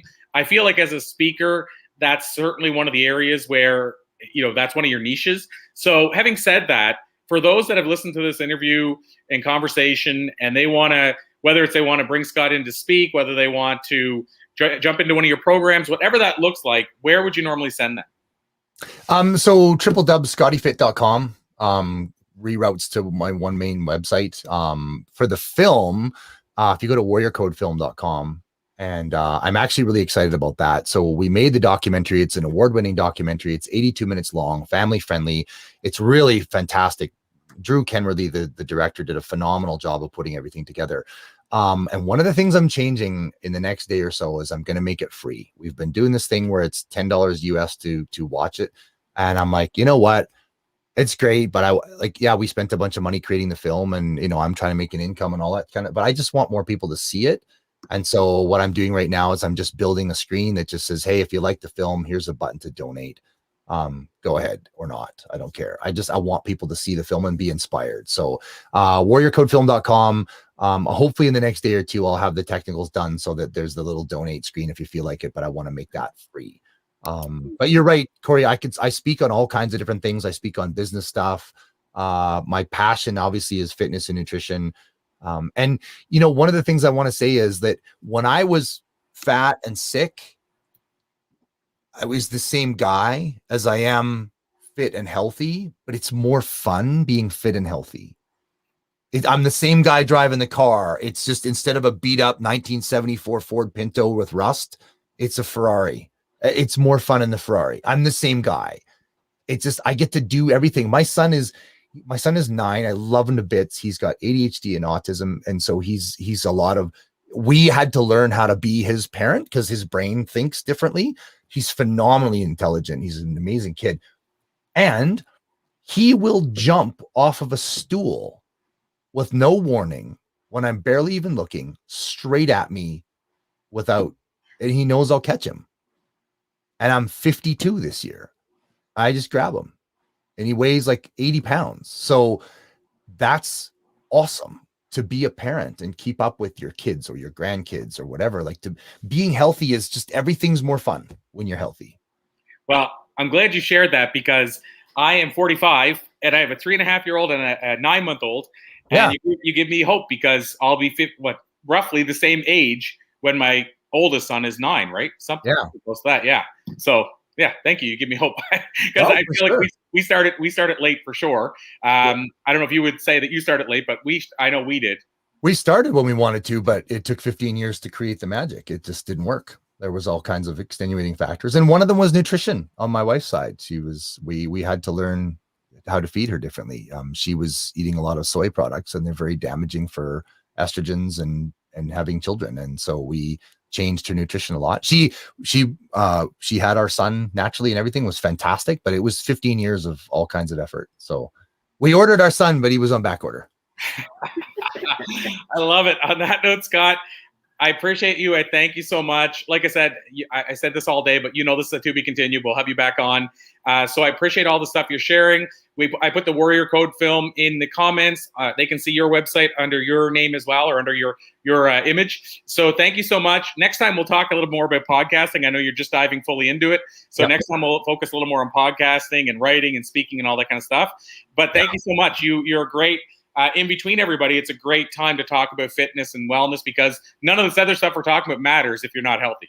Yeah, if you lose your health, nothing. You could be the richest person in the world. If you're unhealthy, who cares? So yeah. true. Yeah. Totally love it. Awesome, my friend. I appreciate you. We'll let you run, but we'll circle back soon. Awesome. Thanks so much. Thank you. So let's bring on our next guest. Like I said before, let's keep the train rolling. Katherine, so great to have you here. I think you're on mute right now. I don't know if that's on my side or yours. It's on my side. I have to make sure it wasn't me that muted you.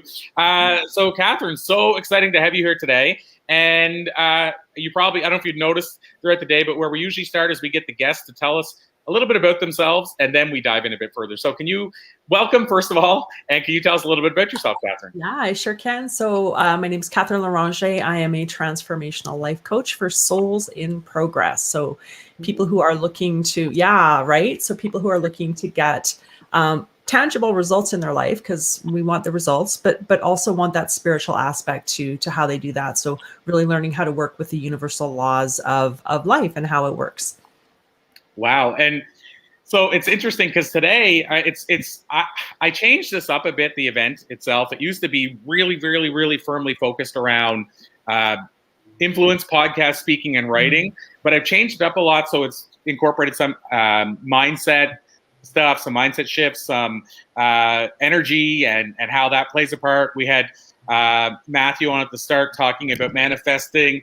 And so I really think it's cool that we're just bringing a whole new element. But I also feel it's very important because even those that are joining us that want to be influencers, podcasters, what have you, as we just said with Scott, if you don't have the other stuff in place, it doesn't matter either.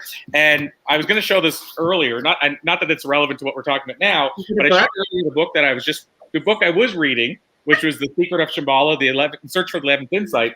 But this is the next book I'm reading. Oh, such a good book. Such a good book. You know what? I read abridged pieces of it in the past, but never the full book. And the reason was because I always had the little fat books or stubby books that you hold, and they're like this thick, and I find them hard to hold my hand. So I would just skip to places. I finally ordered a paperback, so now that I'll read it. But I think the reason I shared that is because even though obviously I'm very business focused and practical around the business world, I mean, look at the books that I'm reading, because I believe this is the stuff that's been missing for a lot of us. And by the way, at the same time, I showed, the E-Myth and See You at the Top, which are very business books. And so I think it's important that we start realizing how crucial it is to mix the two. Anyway, I just wanted to kind of say that I think it's great, when we bring somebody on and whether they're a coach or whatever world they're in, when we merge that type of thing like spirituality and how this mindset affects us and how what we think affects us. So I guess having said that, you told us what you do. Can you tell us just even a little bit more about how you work with clients? And then I want to dive in a bit deeper in there. Yeah, for sure. So first I want to say absolutely right. Like we are all spiritual beings having a human experience, and we're all expressing ourselves in this world, and it's life, right? It's life itself that is actually evolving through us and expressing through us. And so for some people it's in business, for some people it's in health, for some, like there's different ways that can look. But the key there, and I think that the thread is that when you're actually aligned with what matters to you in a really authentic way, you get different results, right? So you can be, and I was in business. My husband and I actually had a multi-million-dollar business and grew that, and it wasn't fully aligned. It wasn't fully aligned, so that the energy was different. And so now I'm actually doing what I authentically love to do, and it's so much easier. It's so much more fun. It's so much more fulfilling. And so now I actually work with clients to help them tune into what that looks like for them. Right. So not what do I think I should do based on my education or the economy or what I grew up with or what my parents did or what my small town thought I should do or my big town thought I should do. But what would I actually love to do with my life for me? And how do I actually learn how to tune into that and then really come from an internal locus of control? And when people do that, their results expand, their happiness expands, their peace of mind, like just phenomenal. So following up with that, then when we talk about coaching, why? And I ask this almost every coach that we bring on, and even on my podcast, same thing. I always ask this: why do you think it's important for? And I know the answer, by the way, or at least from my answer, because I have two coaches. Just in peak performance, I have two coaches, and I have, I believe I have coaches that aren't titled as coaches in other areas of my life as well. They're coaching me towards something. Could be a fitness coach or what have you. But why is it important for us to have coaches? We can't see our blind spots. And if honestly, if we could do it ourselves, we would have already. Like if it was enough to read the book or watch the TED Talk or, go to a seminar and get the changes that we want, we would have done it. And so that coach really helps you to see your blind spots.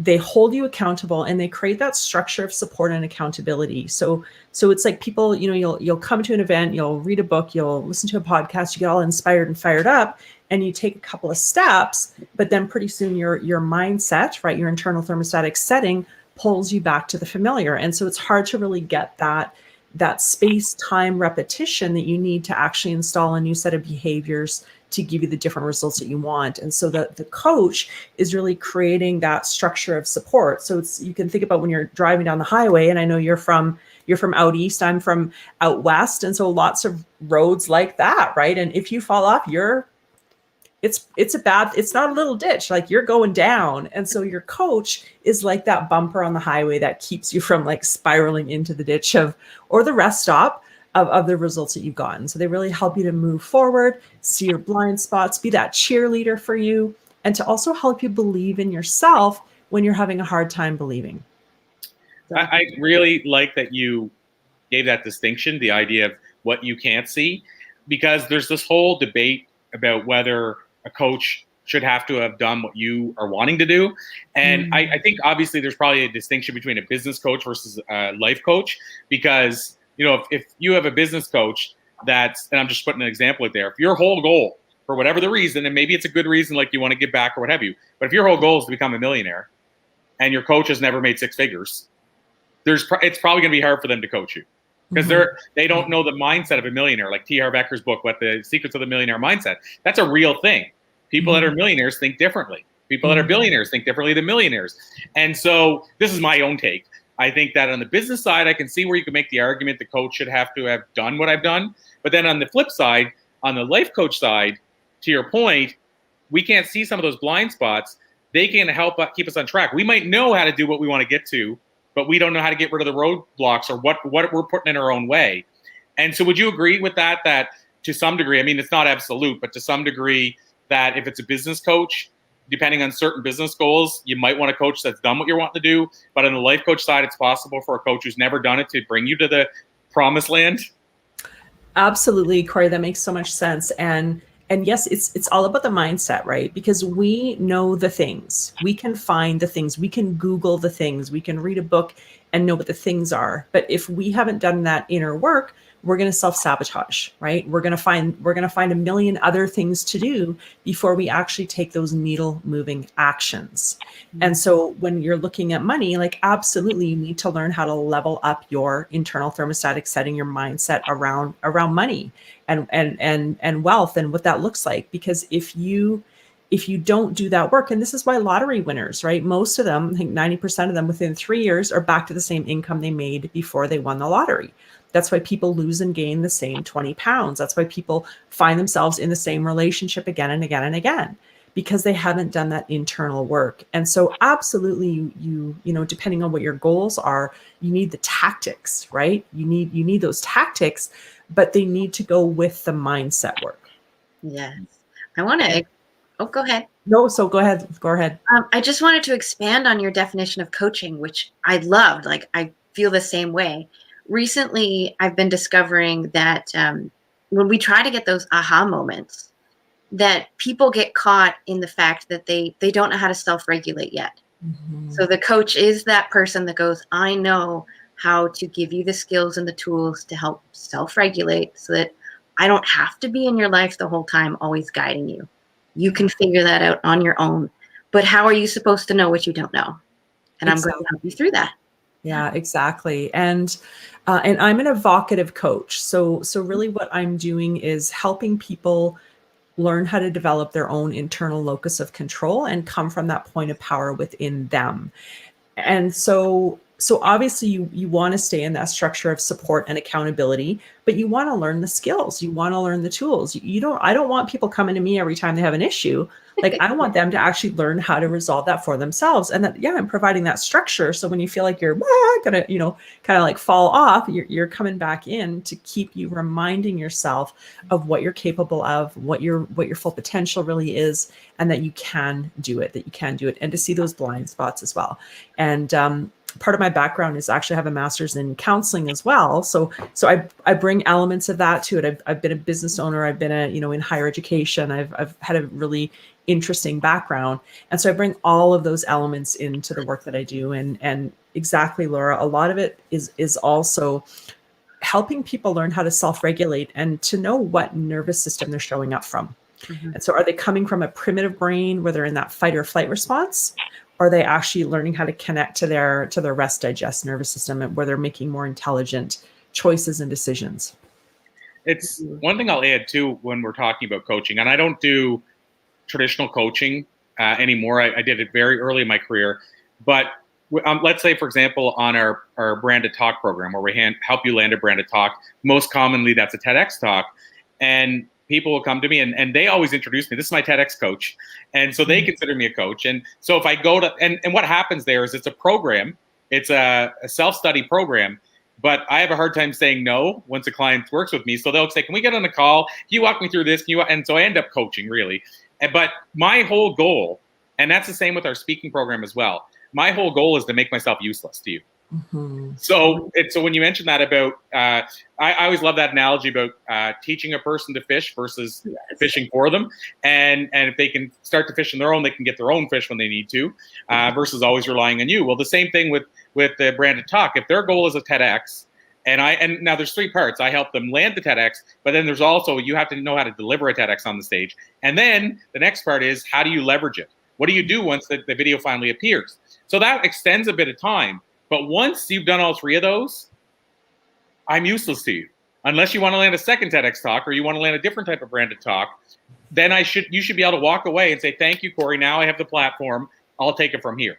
And so I love what you say that. Now, having said that, I have a high performance coach I've been with for years, and we took a break between and with her still, but it's not because she's trying to bring me to an area where this is my goal to get to, and she's trying to bring me there. It's ongoing where she's my accountability partner, basically. Mm-hmm. So I think it depends too what your goal is. But if their goal is just like you guys both said, if their goal is to achieve this, I should be able to teach them how to do that on their own so they can eventually do it. I'm sure, and it depends on the type of coaching you do. I'm sure there's also circumstances where they won't let you go. They're like, you're staying with me no matter what. But as long as you're still contributing, as long as it's not just all of a sudden now we're just buddies because you just want to keep hiring me. I don't know if you agree with all that, but that's my goal, is to make myself useless. But it's only because my thing is very focused on results. So once you've got that result, theoretically, you probably don't need me anymore. Mm-hmm. Yeah, that makes so much sense, Corey. And so the way that I work with people is starting with getting clarity on what you would love for your life. And we look at the full spectrum success and what that looks like and what full spectrum results look like for each person. So each person is really learning and discovering what that is uniquely for them. And then as they learn how to actually live into that and get those results and to actually recalibrate how they're showing up in their lives. Because if you want this result, and you're currently at this result, you're going to need to do some different things. And you have some patterns about how you're showing up right now, right? And those patterns are unconscious. because we don't have to think about getting up and brushing our teeth. We just do it. We don't have to think about, driving to wherever, or, like, okay, I'm going to get in the car, I'm going to unlock it. It's just automatic.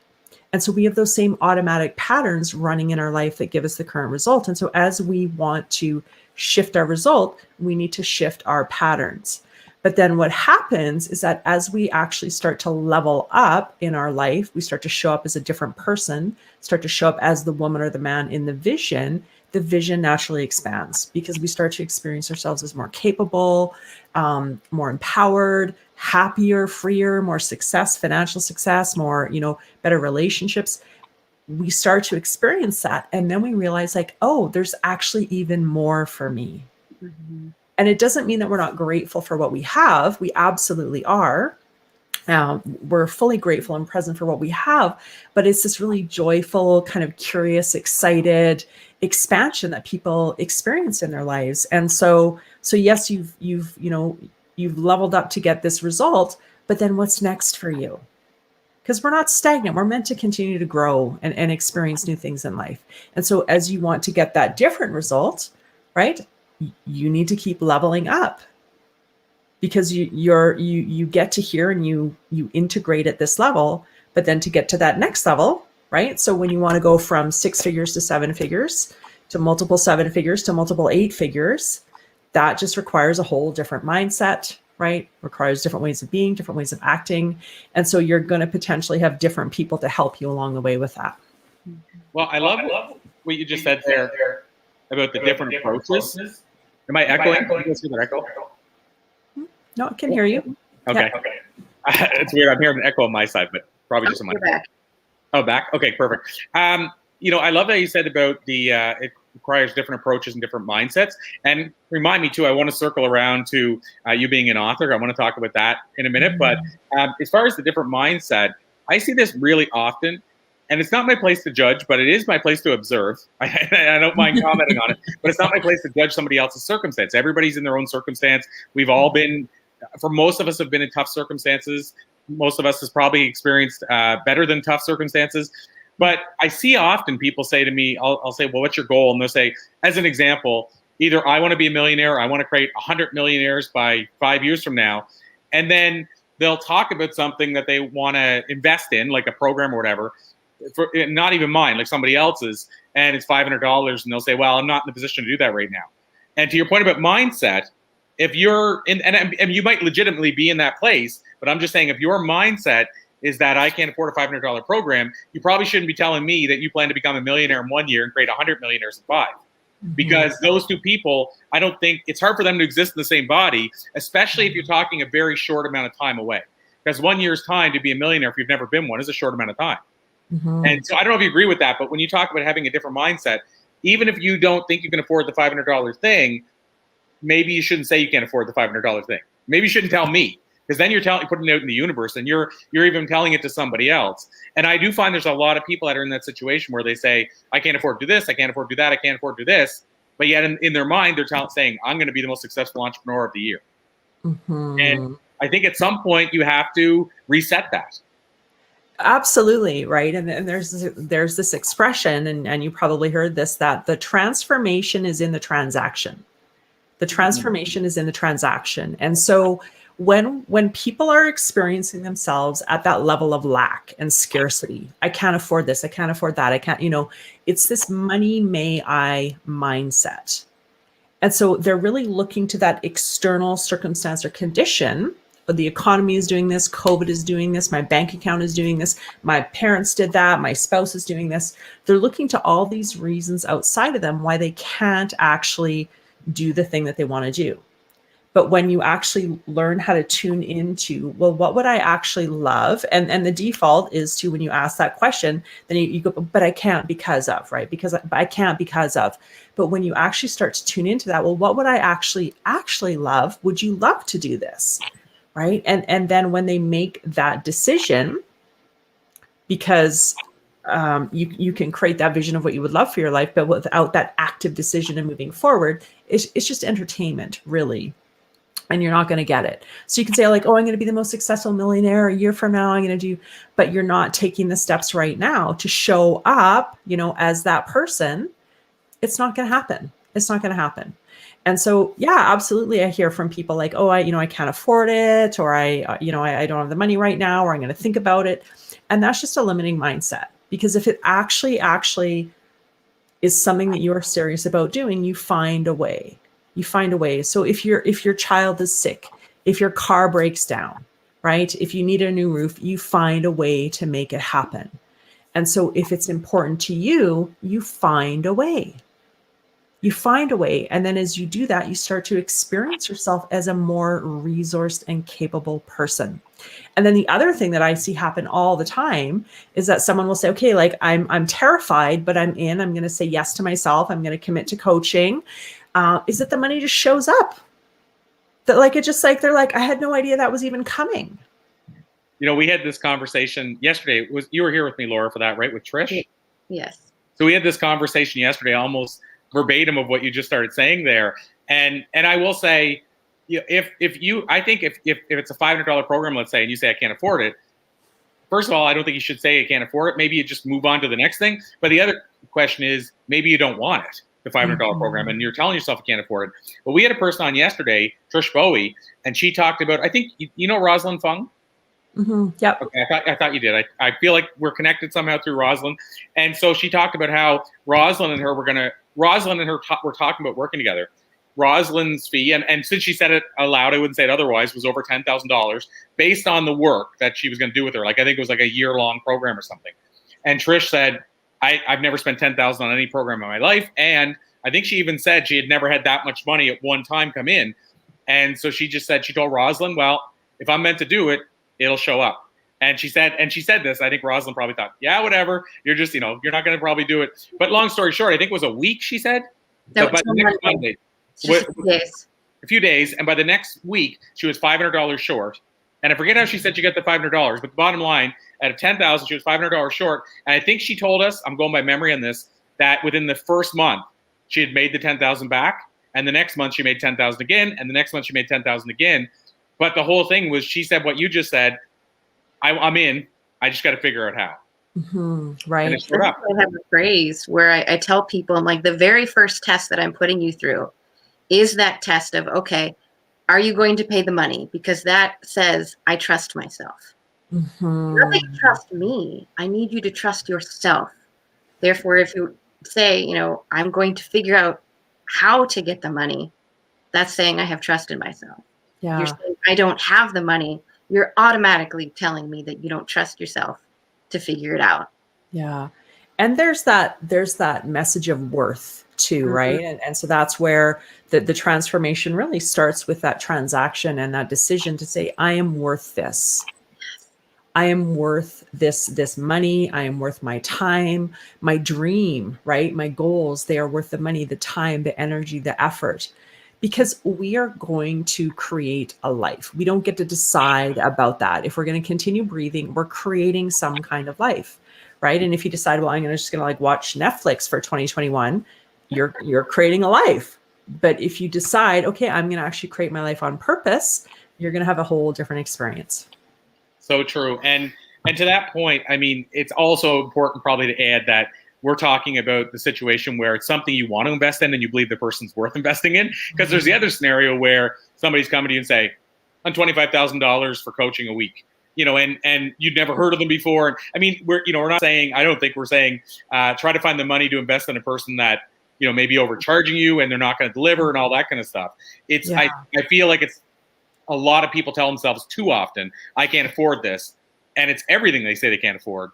And the truth is, as we know with the law of attraction, if you believe in it, you get more of what you put out there. So if you constantly say, I can't afford this, the universe is going to say, you're right. You can't afford it. I'll just help you out and let you know you can't afford it. Exactly. And so I just wanted to go there because I feel like that's a big challenge we see today. And by the way, it's only going to be amplified with things like the pandemic, because we're going to see both sides. I mean, I've seen it through these interviews. We see people that have pivoted, and this has been 2021 or 2020, even the whole year was the best year they've ever had. And then I've seen other people that it's been the biggest struggle they've ever had. And I never, again, not my place to judge how that came about, but I do feel that, a lot of what you get has something to do with something that you thought or you put out there or something you said or what have you. And those circumstances where just life happened, then this is your opportunity to rise up and say, okay, well, I'm not going to let it keep happening to me. I'm going to let it happen for me and find a new solution. But it's not, again, having said all this, is not to say that we all have down points. There's always going to be a low point. But I really do feel it's like the whole thing of, yeah, you fell off the horse, but how are you going to get back on? Yeah, absolutely. And, there's this great saying that we don't attract what we want, we attract who we are. We attract who we are. And so if you think, like, everything is energy. Everything is energy. I'm energy, your energy, like Laura's energy, this house is energy. And so when you're actually matching the frequency of the reality that you want, that's when it starts to happen. And so scarcity, a lot of people are on a scarcity fear kind of mindset, can't afford it. What about COVID? What about this? What about that? Right? That energy is not on the same frequency as abundance. They do not exist, right? So when you are calling someone on the phone, right? If you're calling me, you pick up the phone and you probably don't dial my number, but Katherine, and it's, you don't expect that you're going to get Laura, because you're tuned to the frequency of my number. And so in your life, when you are tuned to the frequency of lack or limitation or scarcity or fear, that's the channel. That's the channel that you're on. And so as you learn how to actually like open up to abundance and tune to that frequency, that's when those things start to show up in your life. And they were there all along. And a lot of people don't understand that. Right. But if you think about all the radio stations that are out there, or all the the cell phone numbers that are out there, they're all there. They're all there. You're just not tuned to them. And so as you learn how to tune to it, and that's actually what I love about the coaching programs that I do is so because I have a master's in counseling, there's the part of me that's all like, okay, I want the proof, I want the results, I want the clinical background, I want to see the efficacy, I want to know that this works, because I have a very analytical brain. And so I love that they actually bring that in, but they also bring in the spiritual laws of success. So law of attraction, law of sufficiency, and really how you work with those invisible laws. So with electricity, we don't look around and see electricity, right? Hopefully we don't. We're not seeing any live electricity. And so Edison, he didn't invent electricity. He just learned how to work with an invisible law that's already there. And when you learn how to work with that invisible law, you get the result. So we have laws of mathematics, we have laws of gravity, we have laws of, laws of thermodynamics, we have laws of electricity, we have laws of attraction. And so when you learn to work with them, you start to get the results that you want. So you were speaking about fear and love. I pulled out my chart. This is my closet. How lovely. Wait, this way. It's all backwards. There we go. Yeah. Where you can see, fear is, where is fear? It's all backwards. There it is. Fear is down here, and love is over there somewhere. There it is. Mm-hmm. Right on the chart. Yeah. Yeah. And those are frequencies, right? And you can measure. Well, I can't measure. I don't have the equipment, but people can measure. They can measure the frequency of that. Yeah. And so if you even think about, and I was listening to the previous conversation talking about health, right? And really talking about being mindful of what are you putting into your body. And so if you think about the frequency of the energy that you're feeding your body with your thoughts, with your feelings, with what you're focusing on, that's going to create a different physiological result. Definitely. One of the things that blew my mind was the first time I saw the word emotion separated out. It's emotion, so energy in motion. And you're like, wow. Huh. Okay, yeah. Right? I know, mind blown. Yeah, I love it. You're right. I mean, there's different words that like extraordinary. For whatever reason, I never separated it out to be like extraordinary. I've always just said the word all as one. It's amazing some of the words, how there's a deeper meaning than we actually think of. I mean, obviously extraordinary and extraordinary are the same thing, but I mean, it's just, I've never separated them out, but yeah, I didn't with the emotion either. The other thing I mentioned I wanted to ask you about though, Katherine, was around the author side, because we are in the Amplify Your Message event, Yeah. Around authorpreneurship, I call it, but around the book writing world, one of the things I've been asking people this week that I typically don't is what their writing process looks like. Because people are always asking me, how can I write? What are the different ways to write? And I've shared for context this week that, some people write feeling like they're channeled and they just sit down and it just comes. Other people set aside time every day. Other people just have to get themselves away for a week and write. I'd love to hear what the process is for you. So I actually I block out chunks of time. So I have like creative time. But then in my process, it's always kind of percolating in the back of my head. And so I was like that in university. I was like that, when I'm writing articles or working on a book, that it's just always kind of there simmering, but then having that chunk of time to really put it down. And one of the other things that I find really helpful is when you're at the beginning of it is just to kind of like free flow, just to get into some stream of consciousness writing, just to kind of like get the juices flowing, so to speak. And you think about when you drill a well, the first stuff that comes up is kind of meh, right? You wouldn't drink it. It's pretty sludgy and mucky and icky. And so it's the same when we're brainstorming or writing. You want to actually give yourself space and time to really just let that out until the good stuff starts to come up. And then one of the other things that is so helpful for me is to give yourself permission to do a crappy first draft. Because so many people, it's like, oh, it's got to be perfect out of the gate, to just like take that pressure off yourself and actually plan and say, I'm going to write a crappy first draft. It's going to suck, right? But what it does is it gets you into action. Because the most important piece is to actually start and to take the action and not get stuck in that paralysis and that analysis paralysis. It's so interesting. There's a Ziglar quote, because I mentioned Ziglar earlier today, and it's been credited to him. I mean, I think it's his quote, but I'm just going to say it is because that's the way I've heard it. But he said something to the effect of, you don't have to be great to get started, but you do have to start to become great. And that whole idea of having a crappy first draft, just to put this out there for people, because I think that's such an important thing that so many people struggle with, especially perfectionists, thinking like, well, it's not good enough. It doesn't sound as good at first. It never does, and it hasn't for almost every writer in history. And here's the proof of that. Somebody that I've worked with personally who's written what I think most people would call a masterpiece of a book, which is James Redfield, who wrote The Celestine Prophecy. James, when he wrote that book, he had 50 people. Somebody else had a different name for it. I call it a focus group, but somebody else named it something else the other day. But basically, he had a soundboard of 50 people, and he got them, would you agree, and this is like before he wrote, this was his first book, so it's before all the books came out and everything. He said to 50 people, would you be willing to read the book? And what I want to know is when you stop. Tell me what page you stop on. Because what he wanted to know was what pages are stalling people.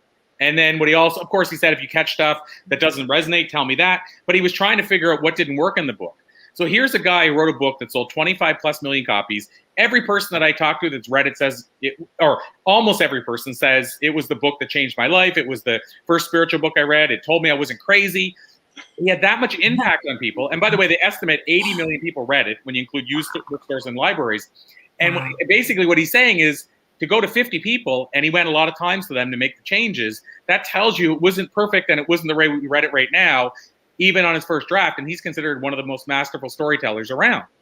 And by the way, that I'm just including James as the example, but I heard the same thing from Tom Ziglar. And I mean, look at the amount of books the Ziglar company sold and Zig Ziglar wrote. And I could give you Michael Gerber, who wrote the E-Myth, same thing. He said the first draft wasn't great. Robert Kiyosaki wrote Rich Dad Poor Dad, 26 plus million copies sold. I shared, I think it was yesterday, but he said, I'm not a best-selling writer.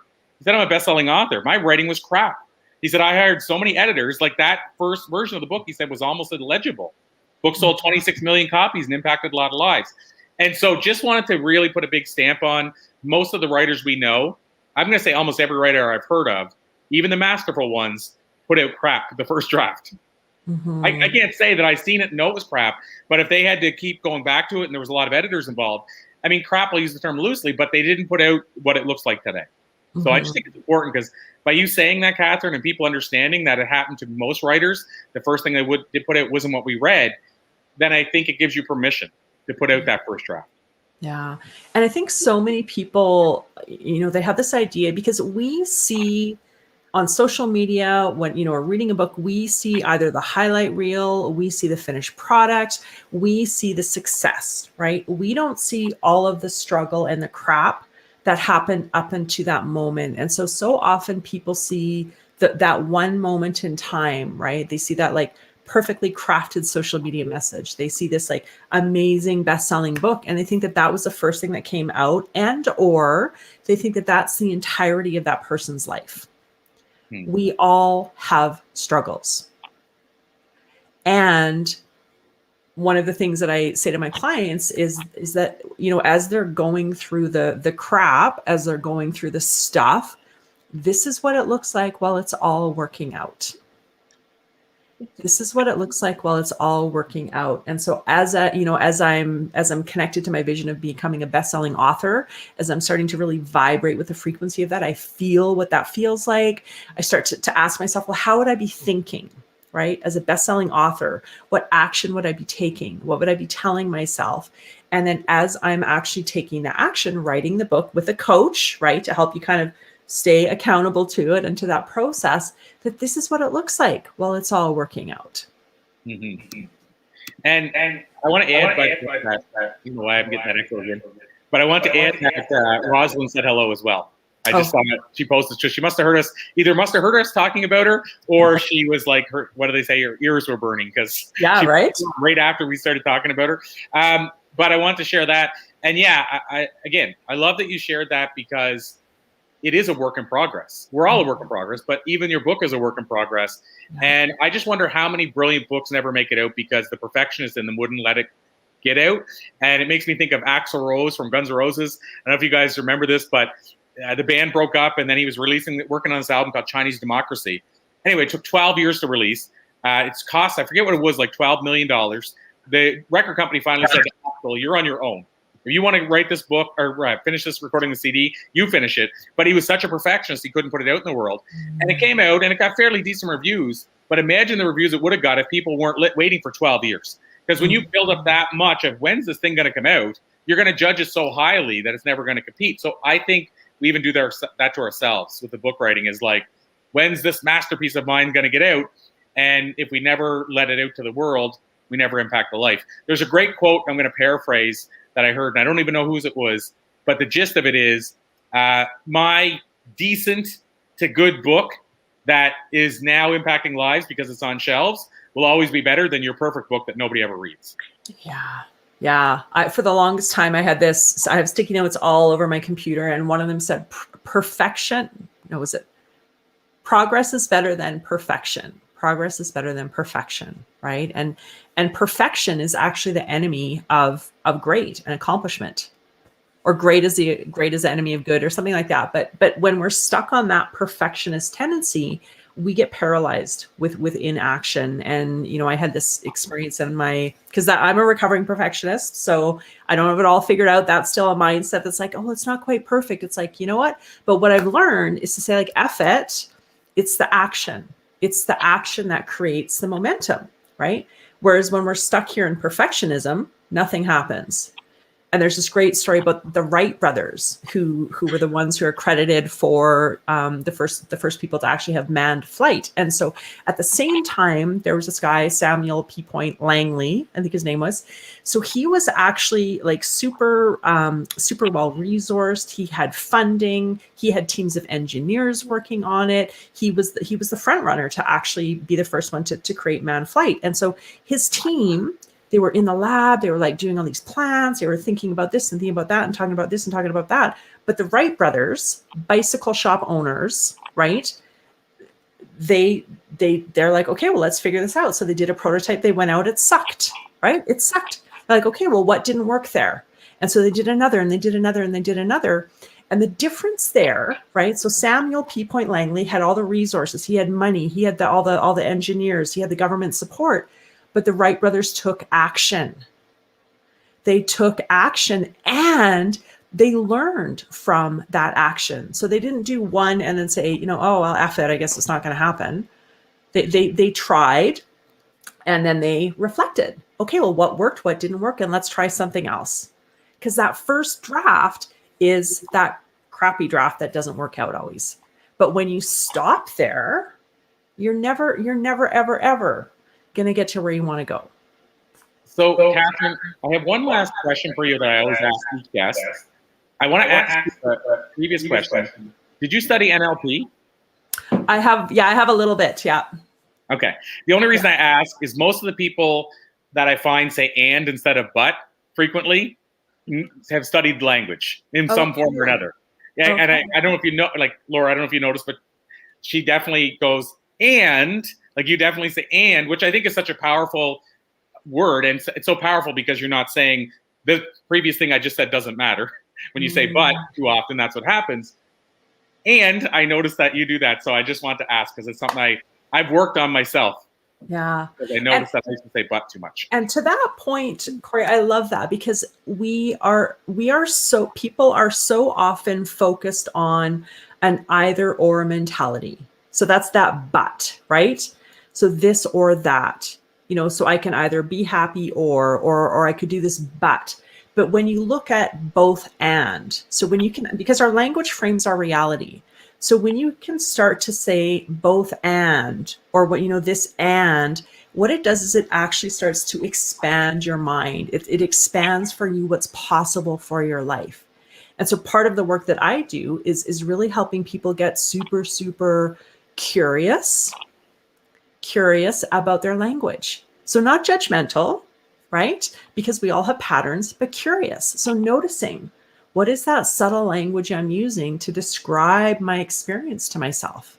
Because that language actually perpetuates. It perpetuates. So if I'm telling myself, oh, like I suck, I'm no good, I screwed that up, or I always, I never, our subconscious brain takes it as a direction. So when we say, oh, I never find love, or I always screw things up, our subconscious mind is like, okay, gotcha. This is the way things are going. But when one of the phrases that I use with people is "up until now," and all my clients know, like when I'm doing a call or having a group coaching program, and they're just like, up until now, and it pauses that message that we're telling ourselves. And when we pause it actually creates space for something new to emerge.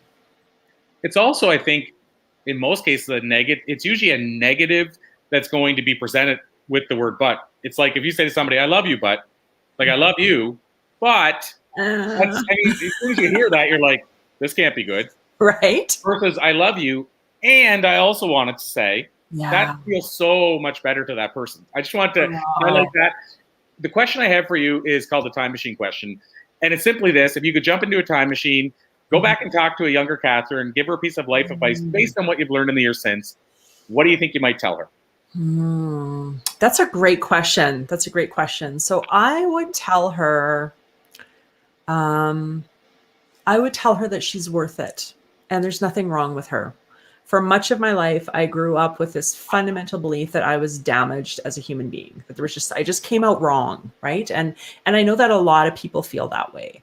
And so when you have that at any particular lens, right, your brain, the reticular activating system, is looking for evidence to support that. And so for me, having, kind of that perception that there was something wrong with me, I was fundamentally damaged as a human being, there's just something like off with me, felt like that square peg in the round hole of life, I just didn't quite fit, to be able to tell myself, like, oh honey, you're perfect the way you are, right?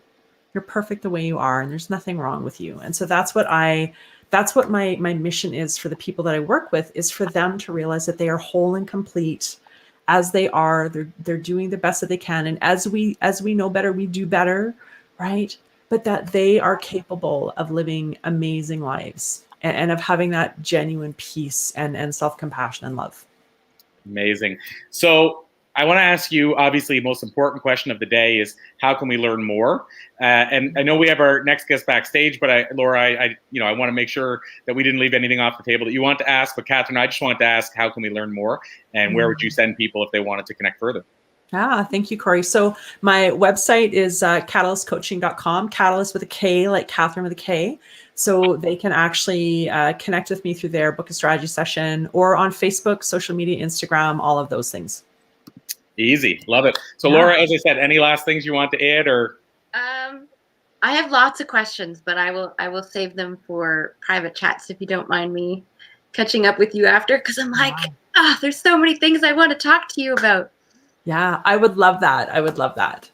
And we'll call it a to be continued, as we've been doing throughout the day. You're a perfect guest to bring back. So, yeah, exactly. So you'll be back.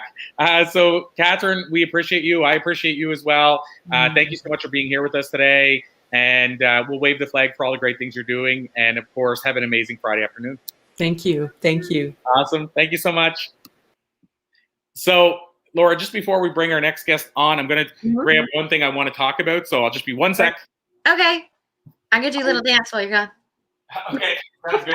Well, I was talking about this guy a few times, and so I just wanted to add one thing we were just talking about books and people, they happen to be too perfect or saying, well, I'm not a writer, so I have no right to put out a book. This guy I talked about a couple times this week, Greg Reed. This was his first book that he put out. He actually gifted me Napoleon Hill's first editions, a rare collection of articles from Napoleon Hill, so I can't wait to dive into that. But he sent me this book as well. And then we were talking about this book in our interview this week, and he was sharing, it's called The Millionaire Mentor. And it was his first book that he wrote. He's written, I think, like 110 books, including compilations since, something crazy like that. But his first book, he basically said it was turned down. I forget the exact number, but it was over 200. So 235 publishers said no. And he said, by the way, almost every publisher that said no back then has since published at least one of his books. But they said no because his writing wasn't ready. And so he said he finally went to one publisher who would give a guy he knew outside of the book world. And by the way, wouldn't publish his book, but he knew him outside of the book business. And he said, tell me what I'm doing wrong. And he said, your writing's bad. He said, your ideas and principles, everything's great, but your format's bad. So the publishers are looking and saying, we don't have time to work on that at that level. So he hired a ghostwriter, and he got the book out. The next, not the very next publisher, but a publisher not long after that accepted the book, got the book out, and I don't know the exact number it sold, but to my understanding, it was millions of copies. Nice. And it's like a global bestseller and all that stuff. But it just goes back to this point we're talking about being an author. Here's somebody who said openly his book wasn't good. So what we were just talking about, it wasn't perfect, and yet he found a ghostwriter to help him get the book out to the world. The journey on the road doesn't have to be the end of the road. Sometimes I think we get stuck on this idea that it's absolute when somebody says no to us. To finish that up with one more quick story, Lisa Nichols. A lot of people listening probably watch Lisa Nichols, know who Lisa Nichols is. Lisa has 2 New York Times best-selling books. And when I was interviewing her, she told me that she's dyslexic. And so in my head, immediately, I'm like, wait a minute, how did you write 2 books and you're dyslexic? My first immediate thought was she must have had a ghostwriter who wrote them for her. Anyway, what she did, she said she got this really big advance and she put it in its own separate account. She said, because I don't know if I can write a book. And she said, I'm going to have it there so I can give it back if I can't write the book. And she said when she started writing, she had a person in her office holding space behind her 12 hours a day while she wrote. And she said she was writing, but the way she sees the screen, it was not working. It was just going all over the place. And so basically she was going to have to give the money back until she realized, wait a minute, the thing I do really well is interviews. I'm a good interview. So what she did was she hired a team to come in and film her, interview her, transcribe that into her book, and she was able to use all that footage as a course, program, et cetera, et cetera. That's how Lisa Nichols wrote her 2 books. She also wrote Chicken Soup for the African-American Soul, was involved in it, and that's how she did that book. So for anybody listening who thinks, well, I can't be a writer because my writing's not great, as long as your ideas are solid, there's a fit for you and a place for you. I want to have the exact same thing. Well, we'll circle back to that. Remind me that at the very end, because I basically brought our final guest, last but not least guest, onto the show, Chris Wilson. So excited to have you here today. And Chris, welcome. And if you've seen any of the other interviews today, you'll probably notice what we do. We get the guests to tell us a little bit about themselves before we dive in. So Chris, again, welcome. And can you tell us a little bit about yourself? Well, first of all, thanks Corey, and thanks Laura. Can you hear me okay? Absolutely can. And just wanted to, first of all, thank you, Corey, for being kind of a distant mentor to me. I really appreciate, you bringing me on the Blue Talks family and giving me this opportunity. My story is not unique. It's not different. It's my own. For about 15 years, I've been involved in public service, working in politics. I worked for the California state government. And until recently, I saw my life in a different way. I saw my life as an opportunity to share my story with those who have been cast out, those who have been voiceless in the process. So I wanted to share my story, no matter how authentic and how embarrassed I was. One of the chapters I spoke about in the third edition of the Blue Talks book was authentically bullied. I had a challenge with my authenticity, with my image. I wanted to be someone who I wasn't. I was also bullied. I was very embarrassed to know and to come to in conclusion with myself that, you know, when I was younger, I actually took money from my parents' jewelry box just to be able to pay off this bully because he wouldn't leave me alone. And it was something that that lived with me for a very, very long time. And so for me to put words on paper like how I did was a big step for me. So now I enjoy just sharing my story. If I could just change one person's life, I know I accomplished what I was set out to do. I believe that we're all created in God's image, and my purpose in life, my why, what keeps me up at 3 o'clock in the morning, is to be able to share my story with one more person, just one more, and then I share my story with that another person, just one more.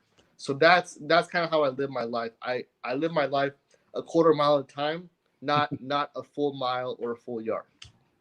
Love that. And that's a great reference as well. I think they're Fast and the Furious, quarter mile at the time. There you go. I love it. I want to ask you about videos you've been making. I know you've been diving in. I'm going to also share today. I'm going to share something I've never shared publicly in my life based on something you just said. And unfortunately, mine isn't for as noble a reason as yours. You just made me think of how I've never shared this, and maybe I just want to get it off my chest. But when I was about 16 years of age, I took money from my mother's purse on a regular basis to buy cigarettes. Like I smoked at the time, and she would buy them for me. But apparently, I didn't think it was enough. I wanted to go to the pool hall and buy the cigarettes and that. Sure. And what happened? I'd love to say I stopped on my own and woke up to what I was doing. But my mother's boyfriend at the time, I put my hand in one time for the purse because I was doing it at night when they're sleeping, and her purse, she would sit it right by the door.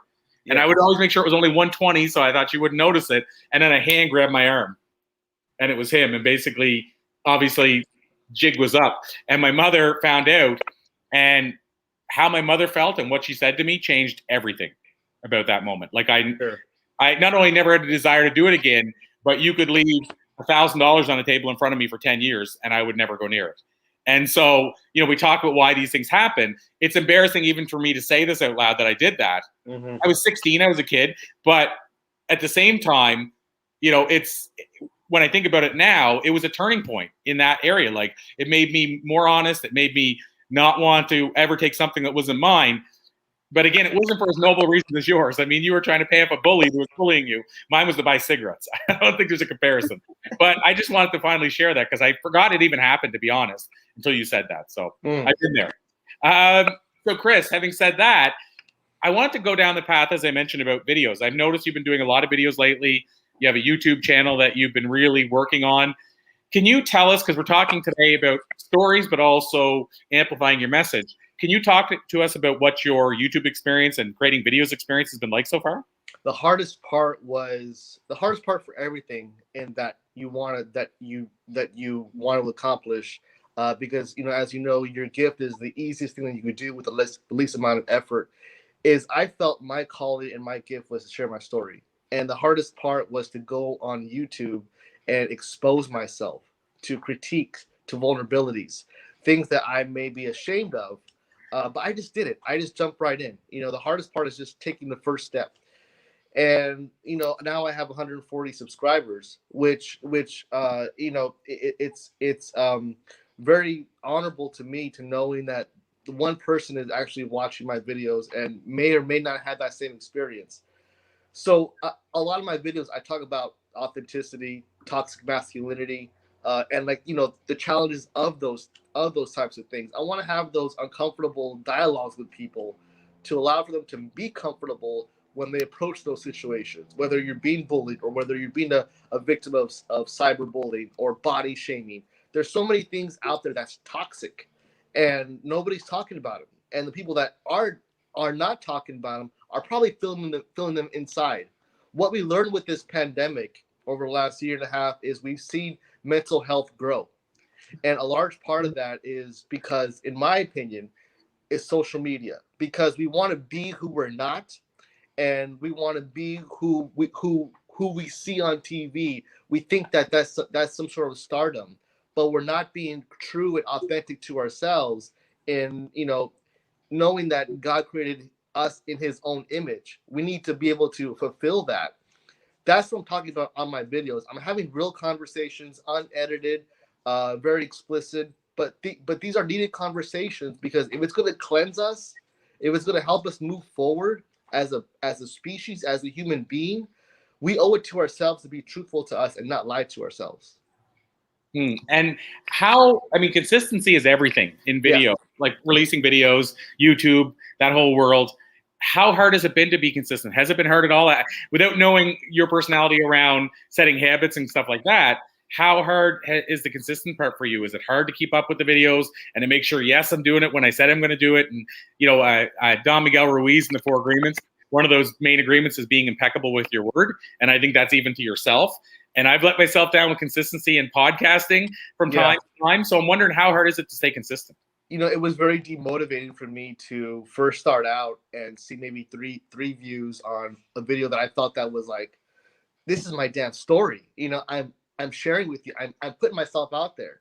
But I made a pact to myself that I would put it out every Monday before 9, no matter what. No matter if I was just dead tired on Saturday or Sunday, I was like, you know what, I don't want to do this.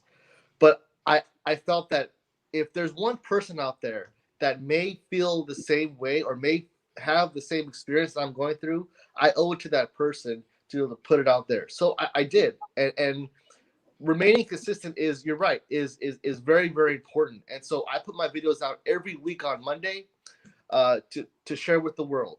If I get 1 view, 20 views, or 100 views, that's I can't be able to force people to watch my videos. I can only put it out there because it's not only helpful to the person, it's also helpful to me, because knowing that I'm actually cleansing myself, I'm getting, I'm an only child. I'm biracial, half Black, half Mexican. I've had a lot of challenges growing up. Not unique, not different from the other person, maybe that's biracial, etc. But these are my vulnerabilities, and I want to put these out to the world to be able to share. And however you receive them, that's up to you and your maker. That's not for me to judge. I just want to be able to be consistent and share my story with one person at a time. But consistency is the key. You're exactly spot on.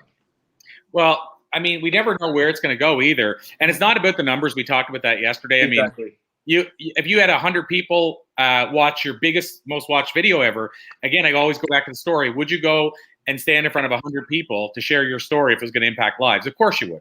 So to me, it doesn't matter if it's 1, 100, 1,000,000, what have you.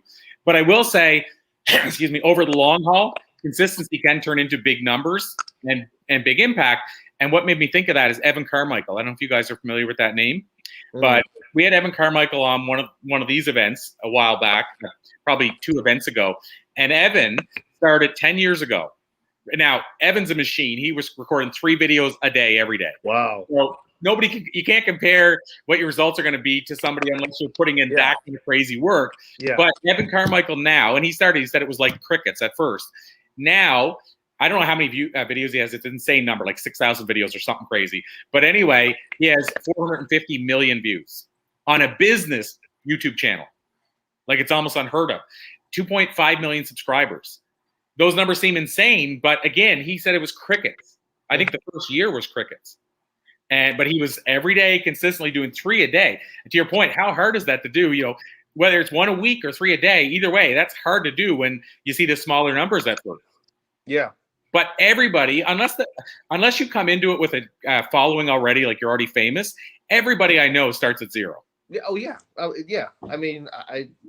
Yeah, exactly. And I think that was kind of my aha moment, that, okay, you know, whatever the numbers are, I need to remain consistent. I need to get my message out there. And it's not about, you know, you're right, number of views. It's about, is this the right content at the right time? Is this what keeps people up at 3 o'clock in the morning?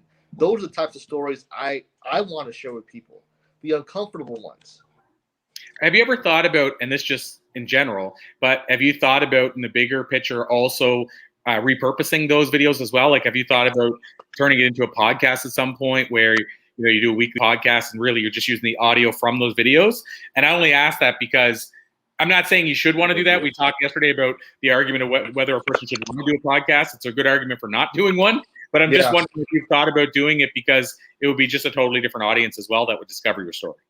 Yeah, you know, I've tossed around the idea about eventually getting into the podcast world, and just, you know, bringing on viewers that, you know, have those types of stories. The more that we can encourage people to come out of their comfort zone, I think that we're accomplishing something great. You know, it's great for the world, it's great for the soul, and it's great for humanity because the you know, like I said, you know, I've been involved in politics for 15 years or so. And when I first got involved, I saw myself as a change agent, you know, and I have great respect for politicians. I have great respect for staff because I was definitely one of them. But I also knew that there was so much of a divisiveness in politics, Republican, Independent, Democrat, and, you know, the list goes on and on. But the latter part of my career in politics, I said, you know what? Why don't I just share my story? Because that has no blue lines, that has no red lines, or independent, or decline to state, or whatnot. These types of stories touch people in a real intimate way, you know, and there's no barriers to that. So that's why I, you know, reached out to you, and that's how I really started to, you know, gain momentum. Okay, let's create a YouTube channel to be able to expand my bandwidth out there. Let's just go to open mics, which I did during the pandemic. Let's, you know, I joined a poetry club. Now I'm a part of the Los Angeles Poet Society. So a lot of these things I just jumped in. Didn't and I think that your previous speakers spoke very well.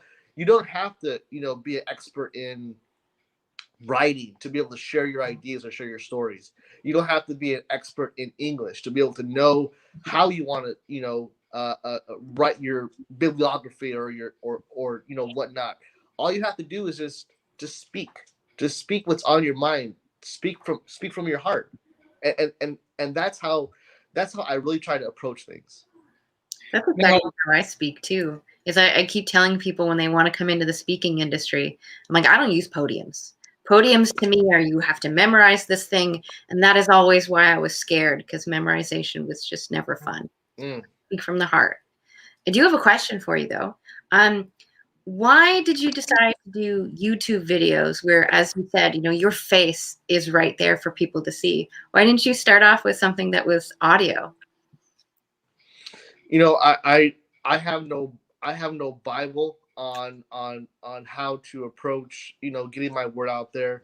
I figure YouTube is the easiest way, it's the most convenient way out there, and just talk, just speak. It's something I would definitely, you know, consider doing though. I mean, any way that I could be able to change one person's life, change 10 people's lives through my word, through audio, through video, you know, I and it's not, and the thing about it is, I'm not doing this as a career. I have my day job. I'm doing this as a passion, you know, because I want to be able to allow for people to see the tiger in them, the lion in them, because we're all special people and we need to just express ourselves in the realest type of way. That's awesome. I just wanted to honor your courage to do that, to have your face out there, because so many won't. Thank you. I actually wanted to follow up on that from Laura's question, and I want to talk about your experience because you wrote a chapter in one of the Blue Talks books, as you mentioned. But before I go there, was there any, because Laura brought up a good point, a lot of people would start with a podcast first. I'm curious yourself, Chris, what do you resonate with video more so than audio yourself? Because it's always interesting to see, is it something that is your own approach? Like, for example, I like video more than audio to some degree. So I do a podcast, but I start it with video. So I'm curious, is there any reason behind that, or was it just like you said, video's easy, I can turn it on and away I go? It was just the convenience part. You're right. There wasn't any strategy or any mechanism. It was just how could I take that big step? And I think that big step is YouTube, for me. And the next big step, maybe a podcast. I feel. I'll tell you one thing. I feel like I have a lot more courage to do those types of things, now than 4 or 5 years ago. I may have a parachute on my back and I'm going to jump off the cliff. I'm going to fall, but eventually I'll rise. So I think that's how I really try to, look at how the types of things that I get into. I may get some bumps and bruises, but eventually that parachute's going to open. So you mentioned as well, getting, sharing what's happened to you and sharing your story has also been beneficial for you, probably emotionally as well. I'm curious, when you were writing your chapter in the Blue Talks book, and I've asked each person what their writing process was, but what was it like for you? Like, was it cathartic? Was it like therapeutic getting it out to people when you were writing it to just flow and to come onto the paper? Or, and I use the term paper, most of us are probably typing on a computer, but did it just flow, or did you set aside time, or how did the whole process play out for you? The Bible teaches us to, whatever dream that you have, whatever gift that you want to accomplish, make it plain. And when I wrote that chapter, I there were times where I say, you know what, that's not the right word. Forget about it. I'm going to write it anyways. Because why am I trying to edit myself? Why am I trying to censor myself? If I'm really trying to write a chapter about being authentic, who am I to not be authentic and try to edit my own feelings, edit my own words? So I just had a glass of water, sitting to the right hand of the table, and I just wrote. I wrote and wrote and wrote, and of course I checked for grammar and stuff several times, but these were words that never would have came out 3-4 years ago. And being able to write in a book, write down my feelings, my thoughts, my stories, my most intimate, vulnerable times where I thought that I was stuck in the corner and nobody else cared. I wanted to write those feelings down on a book and share that with the world, no matter what judgment would come towards me, no matter if they would say, oh, you're weak, or oh, you're the only child, that's why. Oh, you didn't have enough confidence in yourself. Well, 9 times out of 10, somebody else may be thinking the same way of themselves if they didn't write that same passage. And who are we to judge people? The only person that could judge people is our Maker. When it is our time. But in the meantime, when we have the opportunity to live in this world, we have a responsibility in whatever fashion that we are. And I've always learned that you don't have to be someone to do something. We don't celebrate President Dr. Martin Luther King's birthday because he was never a president.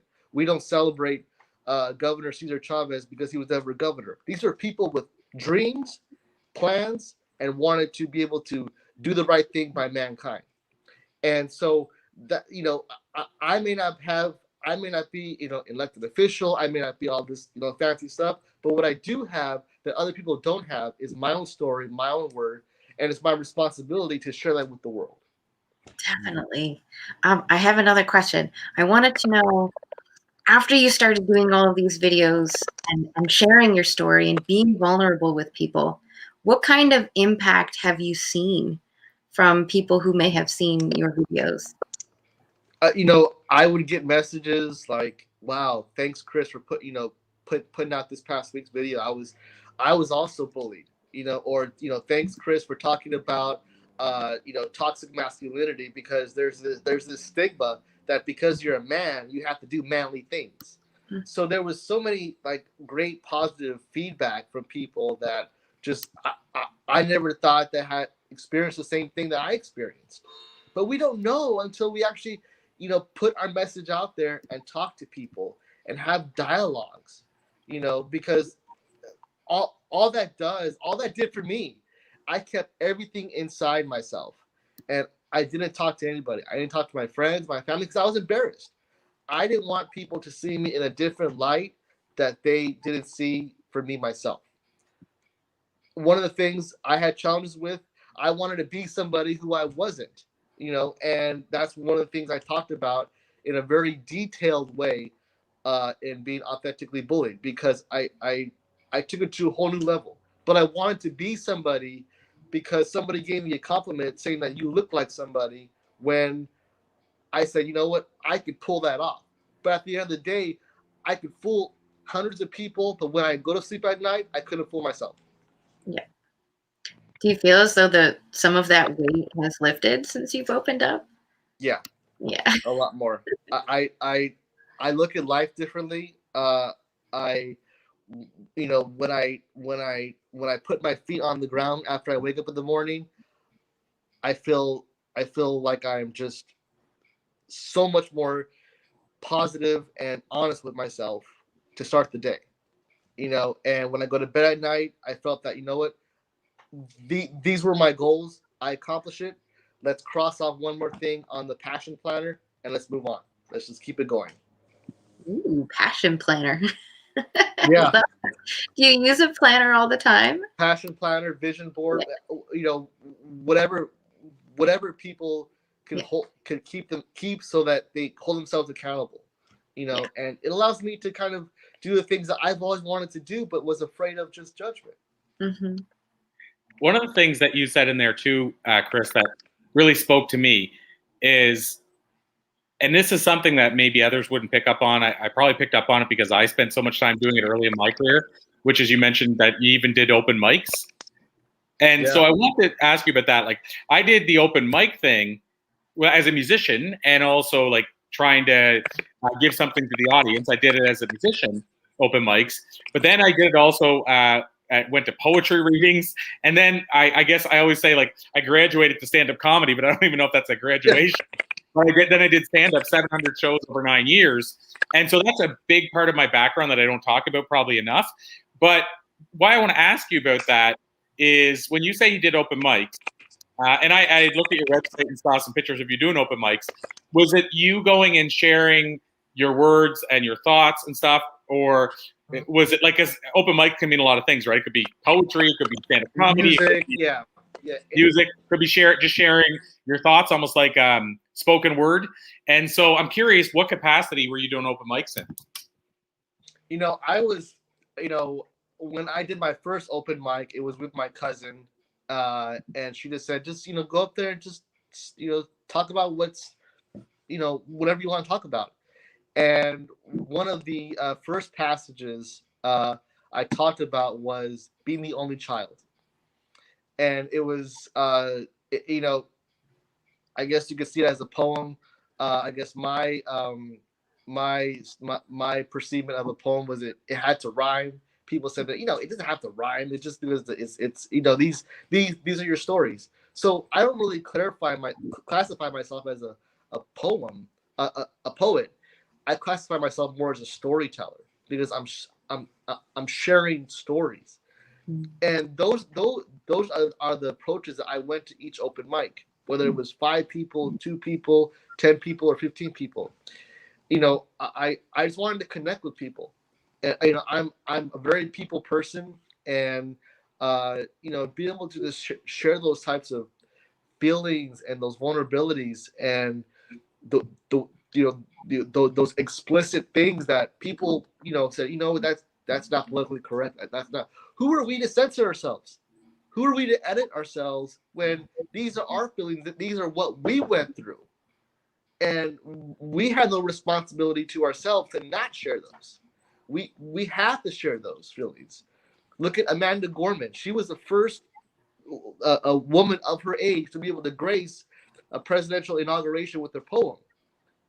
And then months or maybe weeks after, she was on the Super Bowl halftime show. So these are the types of types of people and stories that we need to be able to really heal America and heal the country and heal the world. But it's going to take those types of uncomfortable conversations to make us comfortable. So I love that because, again, it goes back to my past a bit in terms of getting on the open mics. I'm part of a Beyond TV boot camp this week in the background, and basically I'm watching the stuff after we do our thing because it runs at the same time. Yeah. And she talked about finding the thing that in your past that people will lean into here. And that's your story you should be sharing with the media. And for me, I ignore the comedy background and open mic background, but every time I bring it up, that's the thing people seem to want to hear the most about. So I need to get back in touch with that.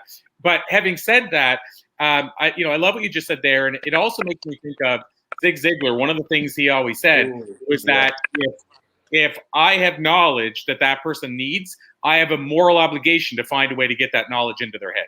I'm paraphrasing, but that was the gist. And so I often think of that when you're not doing this, like if you're not sharing your message, you're doing a disservice because you have a moral obligation to impact lives if you can. That's just my opinion. But Ziglar, I got to give him credit as he's the one that said it. But yeah, it's our moral obligation to impact lives and reach that person that if they don't hear your story, they might not go to bed tonight. I mean, that happens. Like this sounds really out there, meaning like hard to believe, but I know two people that are really big Twitter influencers, both separately, who told me they had private tweets from people that said, you shared that post or message or quote at the time I needed to hear it, at a time when I was really down in the dumps and I wasn't sure if I'd be here tomorrow. And that's what kept me from doing something. So what if that person on Twitter went, I better not tweet because I'm tweeting too much and it'll offend somebody? Yeah. They saved a life with that tweet. So we have a moral obligation because we don't know who we're going to impact. We're so, and I understand that we have to be cognizant about, being politically correct or whatnot. But, there's a line in the sand where your feelings should trump all that, and the way that your experiences came out, we have a responsibility to share that.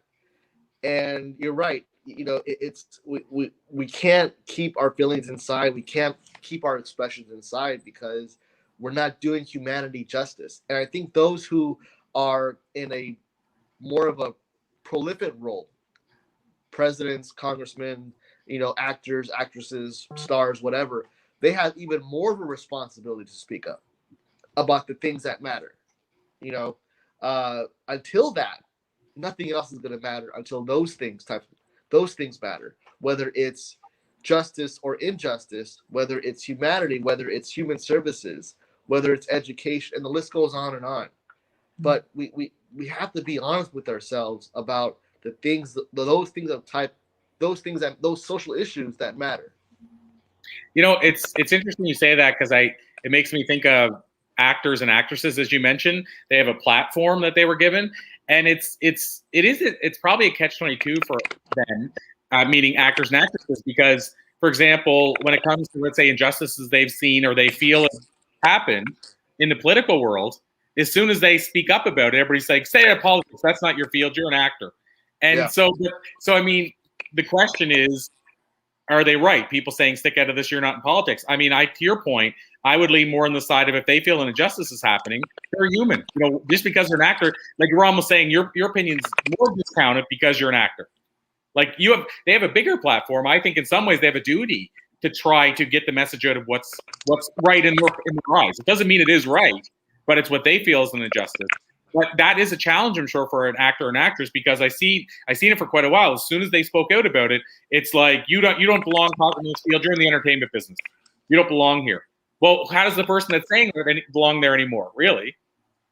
But I'm sure that must be something that weighs on their mind whenever they put out a tweet. And those types of comments are judgmental. Mm-hmm. And you cannot. We don't. Just because that they're a LeBron James doesn't mean that LeBron James was never bullied. Doesn't mean that he can't speak out about women's issues because he's not a woman. So until we get over that judgmental barrier, just because you're not in this spot, therefore you can't speak about this. Who the hell cares? You are a person. You have feelings. You have experiences.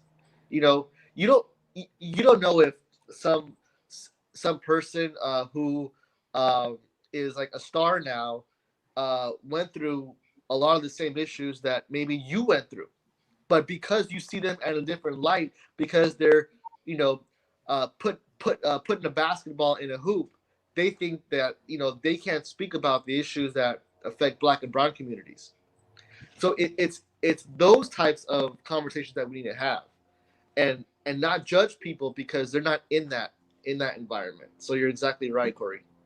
Well, and just to finish that part off, I feel like part of the reason that they're doing the judgment is because that actor or actress or basketball player or athlete, they have a bigger platform, and the person judging them doesn't agree with their opinion.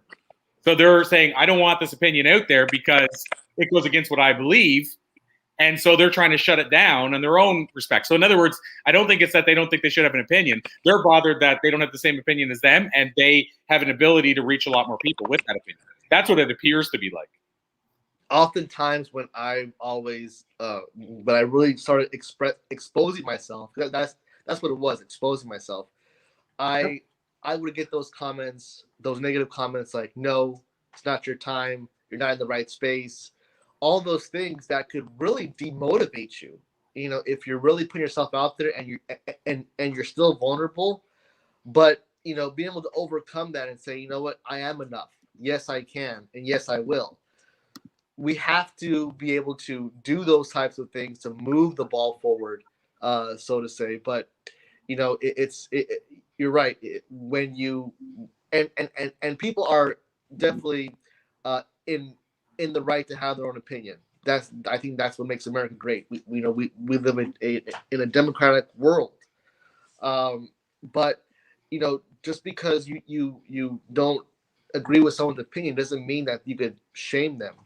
Doesn't mean that you could judge them. Again, we're doing that, and that's kind of where, I mean, we can have a deeper conversation about how that leads to systemic racism.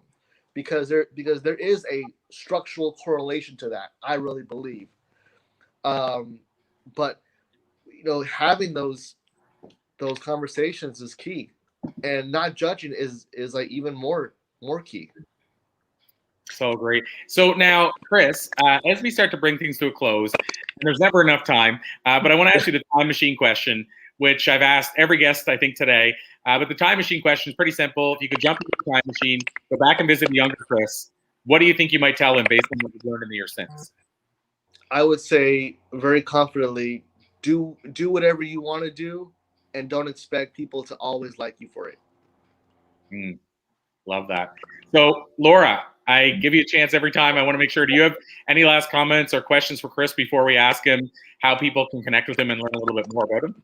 I do. I want to know what your vision is for your next step and how we might be able to help you do that. You know, thank you for that. I appreciate the question. You know, I think we all have to support each other. And we all have to just understand that we all come from different walks of life. My life, my upbringing may not be the same as yours, Laura. May not be the same as Corey's. But we're all cut from the same cloth. We all bleed the same. So we have to uplift those types of stories, because just because we didn't experience what you experienced doesn't mean that I'm not thinking those same things. So the question that you asked, how could you be helpful? Continue to have these types of dialogues, these types of blue talks, because this is what's going to bring people out of the shadows, to no longer be voiceless, to allow for their voices to be heard in a real intimate and impactful way. That's how we really make a change politically. You know, so thank you for the question. And What I love. Yeah. So, Chris, I know, like you said, it's not a day job, but if people were listening and they resonate with what you shared, they want to reach out and talk to you a little bit more. I know you have a website. Is there a place you would send people if they want to learn more about you and reach out to you and all that kind of good stuff? Very easy. Go to www.wilsonforthefuture.com. I believe we all have a future in this world. I believe that we're all cut from the same cloth with respect to wanting to get your word out there and speak to the next generation. So it's www.wilsonforthefuture.com. You'll see all my social media handles out there, including my YouTube channel. Please subscribe. These are videos that are not filtered, that are uncensored, that are explicit and unedited, but they're my feelings and they're my stories and they're my experiences. And I want to share them with you. That's my gift to you, the viewers, and to the world. That's how you could find me. So is that a number 4, or do you spell out the word 4? No, it's the actual word 4. Okay. WilsonForTheFuture.com. And my Instagram is mr_Wilson562. I'm on Facebook. I'm on Twitter, and I'm just trying to make the world a better place, one story at a time. Well, thank you. Simple as that. I love it. And I'm going to put that in the comments as well. I do love the website that you have because I'm sure that was intentional, but it feels like the political side when somebody says such and such for this place. Yeah. Turn that into something totally different. In fact, when I saw your website address, I thought, I wonder if he's running for something. I wonder if it has to do with the website handle. So I think it's very clever how you did that. I just wanted to add that in. Thanks, Corey. Appreciate it. Awesome. Well, Chris, it's been an absolute pleasure. I salute you. I thank you for joining us today. Such a powerful message. Thank you for being so gracious and being unfiltered today. So we'll call it with your permission to be continued and look to bring you back on in the future. Thanks, Laura. Thanks, Corey. Appreciate you both. Awesome. Thanks, my friend. We'll chat soon. So, Laura, we're just going to wind down super quickly. Been a lot of interviews back to back, so I know you probably have to go and full disclosure behind the scenes, because I'm a pretty full disclosure person. Probably have to go to the bathroom. I know I probably do soon. Smoothie and water. Yeah, exactly. So I won't keep us long, but I just wanted to ask you: was there one or two main takeaways that really resonated with you today?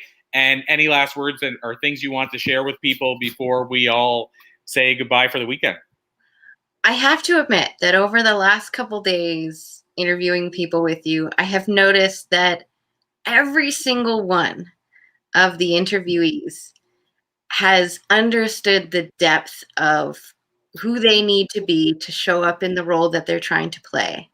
And it just makes me so grateful for the fact that they see that and they're working on it. They may not be their perfect version or their end goal version, but they accept themselves for where they are and they keep trucking forward anyway.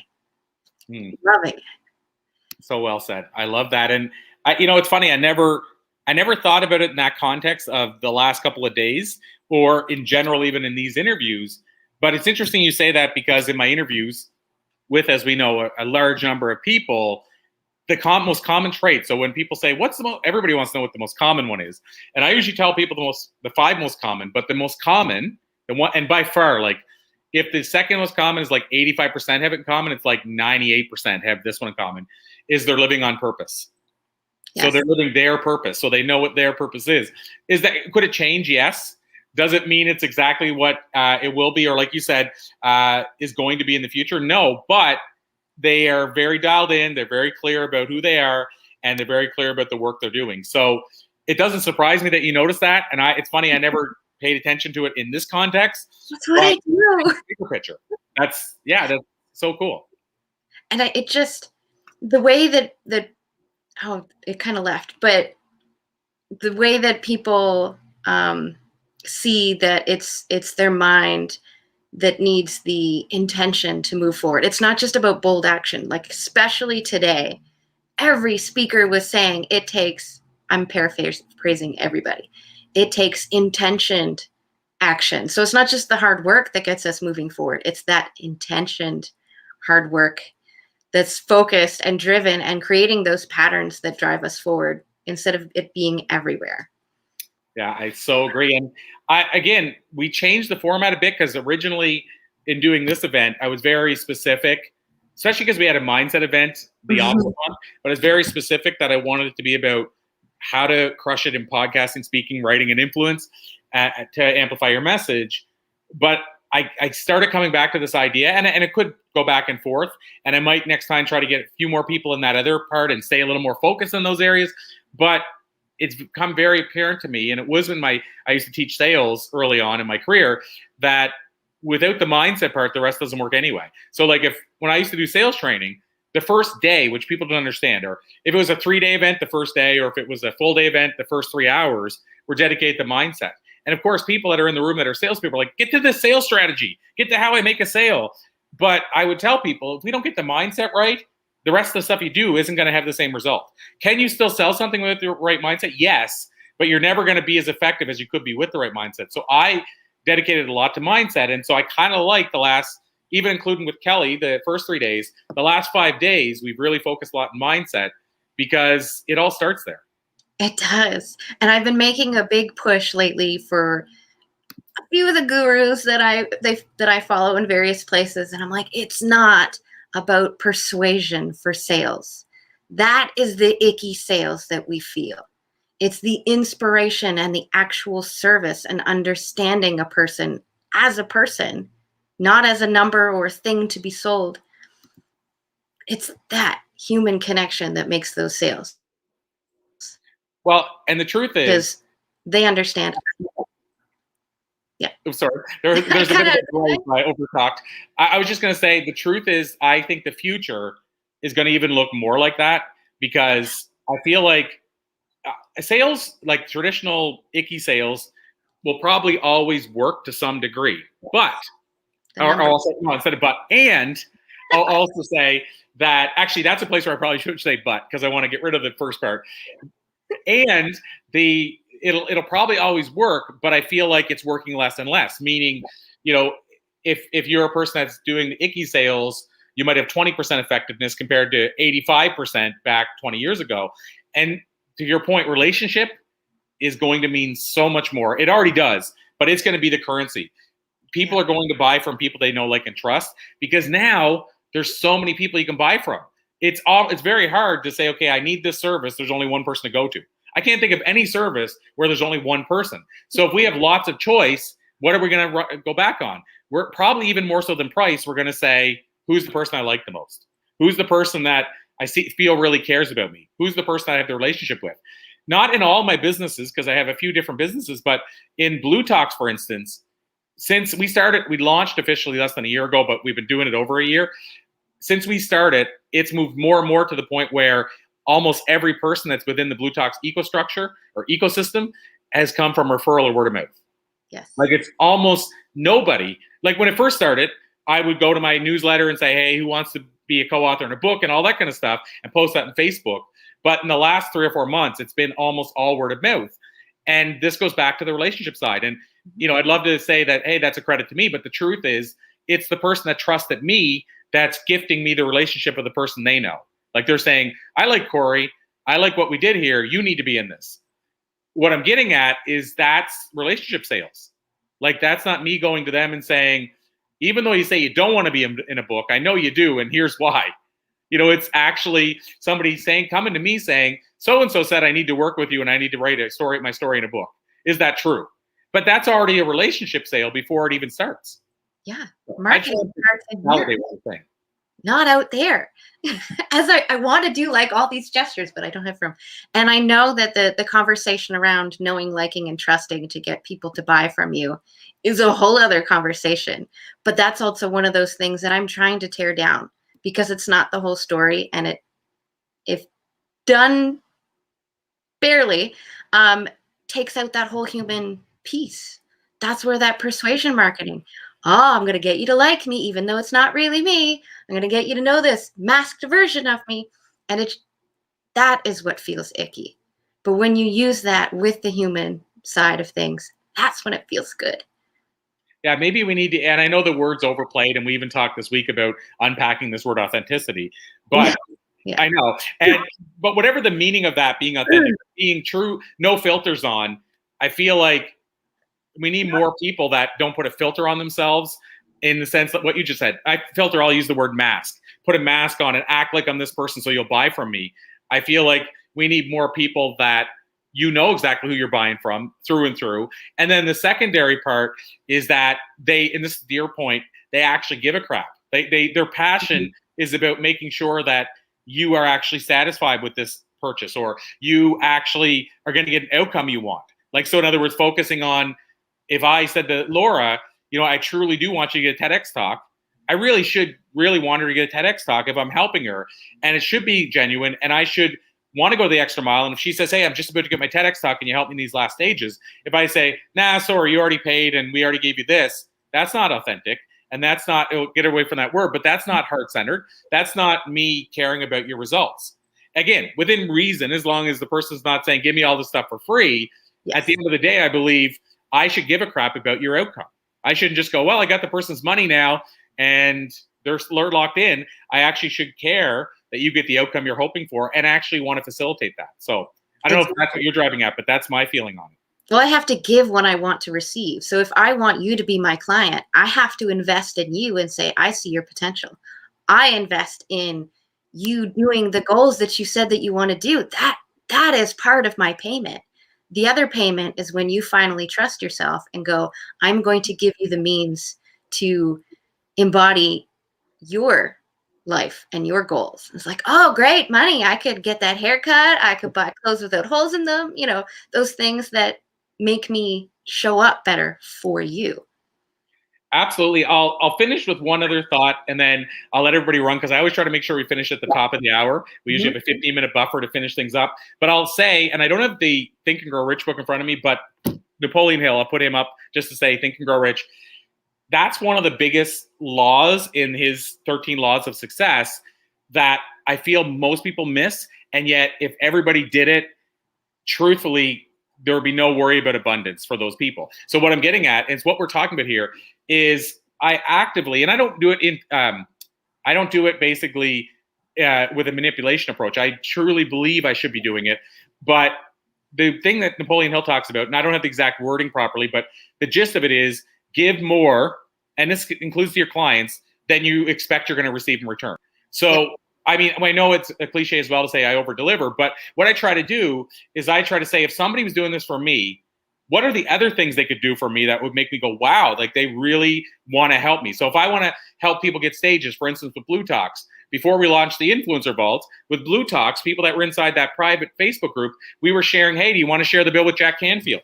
Somebody reached out to me and said, there's an event with Jack. If you want to share the bill with him, I would put that out there. Or I know a magazine that's looking for writers, and I end up linking up 45 people or 50 people for a new magazine that was just launching, which helped the publisher because she didn't have to start looking for all these writers. Yeah. But my point is that was a part of the deal. I didn't say when somebody signed up, hey, you signed up and you get these things. Literally, they never thought that would happen. And so for me, that's the idea of giving more than they expected to receive in return. Not because it's going to get me more in the future, because the truth is it probably on the front end, it costs me money because I'm giving more of my time to do those things, but it's the right thing to do. And it hopefully shows them. Blue Talks is to try to get you a platform, but guess what? I'm even going to try to get you platforms outside of Blue Talks. So the takeaway from all that, Laura, is give more than you expect to receive in return. And people could say, well, everybody does that, so why are we not all successful? But I believe most people don't do that. Most people say, here's the bare minimum. Here's what I promised you. That's the bare minimum. Yeah. And so what you're saying, I believe, if we work from a heart-centered, we want to actually go above and beyond for our clients. Yep. You do the things that feel good to you, and you attract the people that feel the good things through that too. And when they feel good, guess what? They want to do good. And it just flows. It's natural instead of forcing people into things that they don't want to do. Plus, or it feels good as you want them to do. Well, and to that point, it feels good for you as the person that's going above and beyond. It feels good to do that for somebody. And so it's kind of even, in some ways, it's still for self because I don't do it for that reason, but it feels good when I'm doing that. And you have somebody say, thanks for going above and beyond. I get something from that too. Yeah. And I don't know why somebody wouldn't want to do it. To me, it's like that example of customer service. To me, even if you were selfish, you go into a place and they say, that's not my job. Even if you were selfish, why wouldn't you want to do it? Because the truth is, even if it wasn't your job and you went above and beyond, you're going to get better promotions. The company's going to like you more. People are going to talk with you more. You're not going to have as many bad days because you're not going to have complaining clients all the time because of your low energy. To me, even if you're selfish, why wouldn't you want to go above and beyond? As long as you're not crossing your own personal boundaries. Well, and I say that, I mean, I'm sort of saying it in jest, but I'm really saying it doesn't make sense to be that person that says it's not my job or I shouldn't have to do this or what have you, because you have to be working there anyway at a job. And I think it's more exciting. And Also, you're going to have better customer experiences anyway. You're going to have, like I say, you're going to get promotions quicker because people are going to say, this person goes above and beyond for the customer. And the other people, the people that are low energy and unhappy at the job, are always saying, why is Laura always getting the promotions? Why are they always doing all this stuff for Laura? Maybe because she cares about the customer's outcome. But And the she never customers are stops saying, smiling. what's that? I said she never stops smiling. Why Yeah, is she so happy all the time? It could be just that, right? And again, I just don't get why some people go to work unhappy, miserable, take that to work, yell at customers, fight with people, swear at customers, and then go, why am I not getting promoted? Why am I getting fired? I think even if you're selfish, you should still go above and beyond. But that's just my take. Yes. I'm on a soapbox now. So Laura, anything else you want to share or say before we finish things off? My last thing is simply, you can find everything you need to know about Blue Talks at bluetalks.com. Like I said, we have 3 books out now, 4th one coming out. If you want to know about how to become involved in a Blue Talks book, reach out to me or go to bluetalks.com, send us a message. And then the last part is we also have now the Influencer Vault. If you want to learn more about how to become a next level influencer and also have some of those opportunities to do so, the influencervault.com. You go there, you can get a free 10 insights guide, top 10 insights guide. It'll redirect you to the actual website for the Influencer Vault. You can learn more there. That's all my stuff. Yeah. I guess all I wanted to say is go to my website, check out my blog. It has lots of different tidbits on all the kinds of things that we were talking about today. It's laurastartswithb.com. And one of the blog posts is about my bed massive wellness, all that health talk that we were talking about today. And that's why Laura starts with B. It is one of the bases of everything that I do and sustainable lifestyle. So check it out. I love it. Laura starts with B. Awesome. Well, Laura M. Lake, I remembered the M this time, and I know you said it doesn't matter. I know, but I just wanted to add it in. So Laura Lake, thank you so much for joining me this week. It's been an absolute pleasure. I knew it would be. And next time around, we'll take more time to introduce you to the guests because we just jumped in.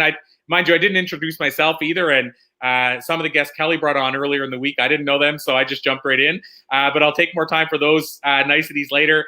And maybe next time we do it, we'll interview you at the start so the listeners get to know you even more so. I know we talked a little bit about who you are, and you got to give some insights as to who you are and what you do in between. But we'll make sure they know more about that. And, of course, if they go to the website, they'll discover that as well. But, Laura, this has been an absolute pleasure. I thank you from the bottom of my heart. Thanks for making it a great week, and thanks for giving us a purpose. Oh, my nerd. I didn't wear my Batman skirt, but I wore my D20 necklace. Oh, I love it. Awesome. So cool. Awesome stuff. She's got us covered. So great stuff. Thanks so much, Laura. Thank you, everybody, for tuning in. If you're watching on the replay, feel free to comment, reach out. I'll be probably doing the book draws the week after next because I want to give time for people to comment in the replay because we understand not everybody can make it live. So comment in the replay, share, all that kind of good stuff. Questions for me, let me know. Other than that, have a magical weekend. Thank you, everybody. Corey signing off. Bye. Or as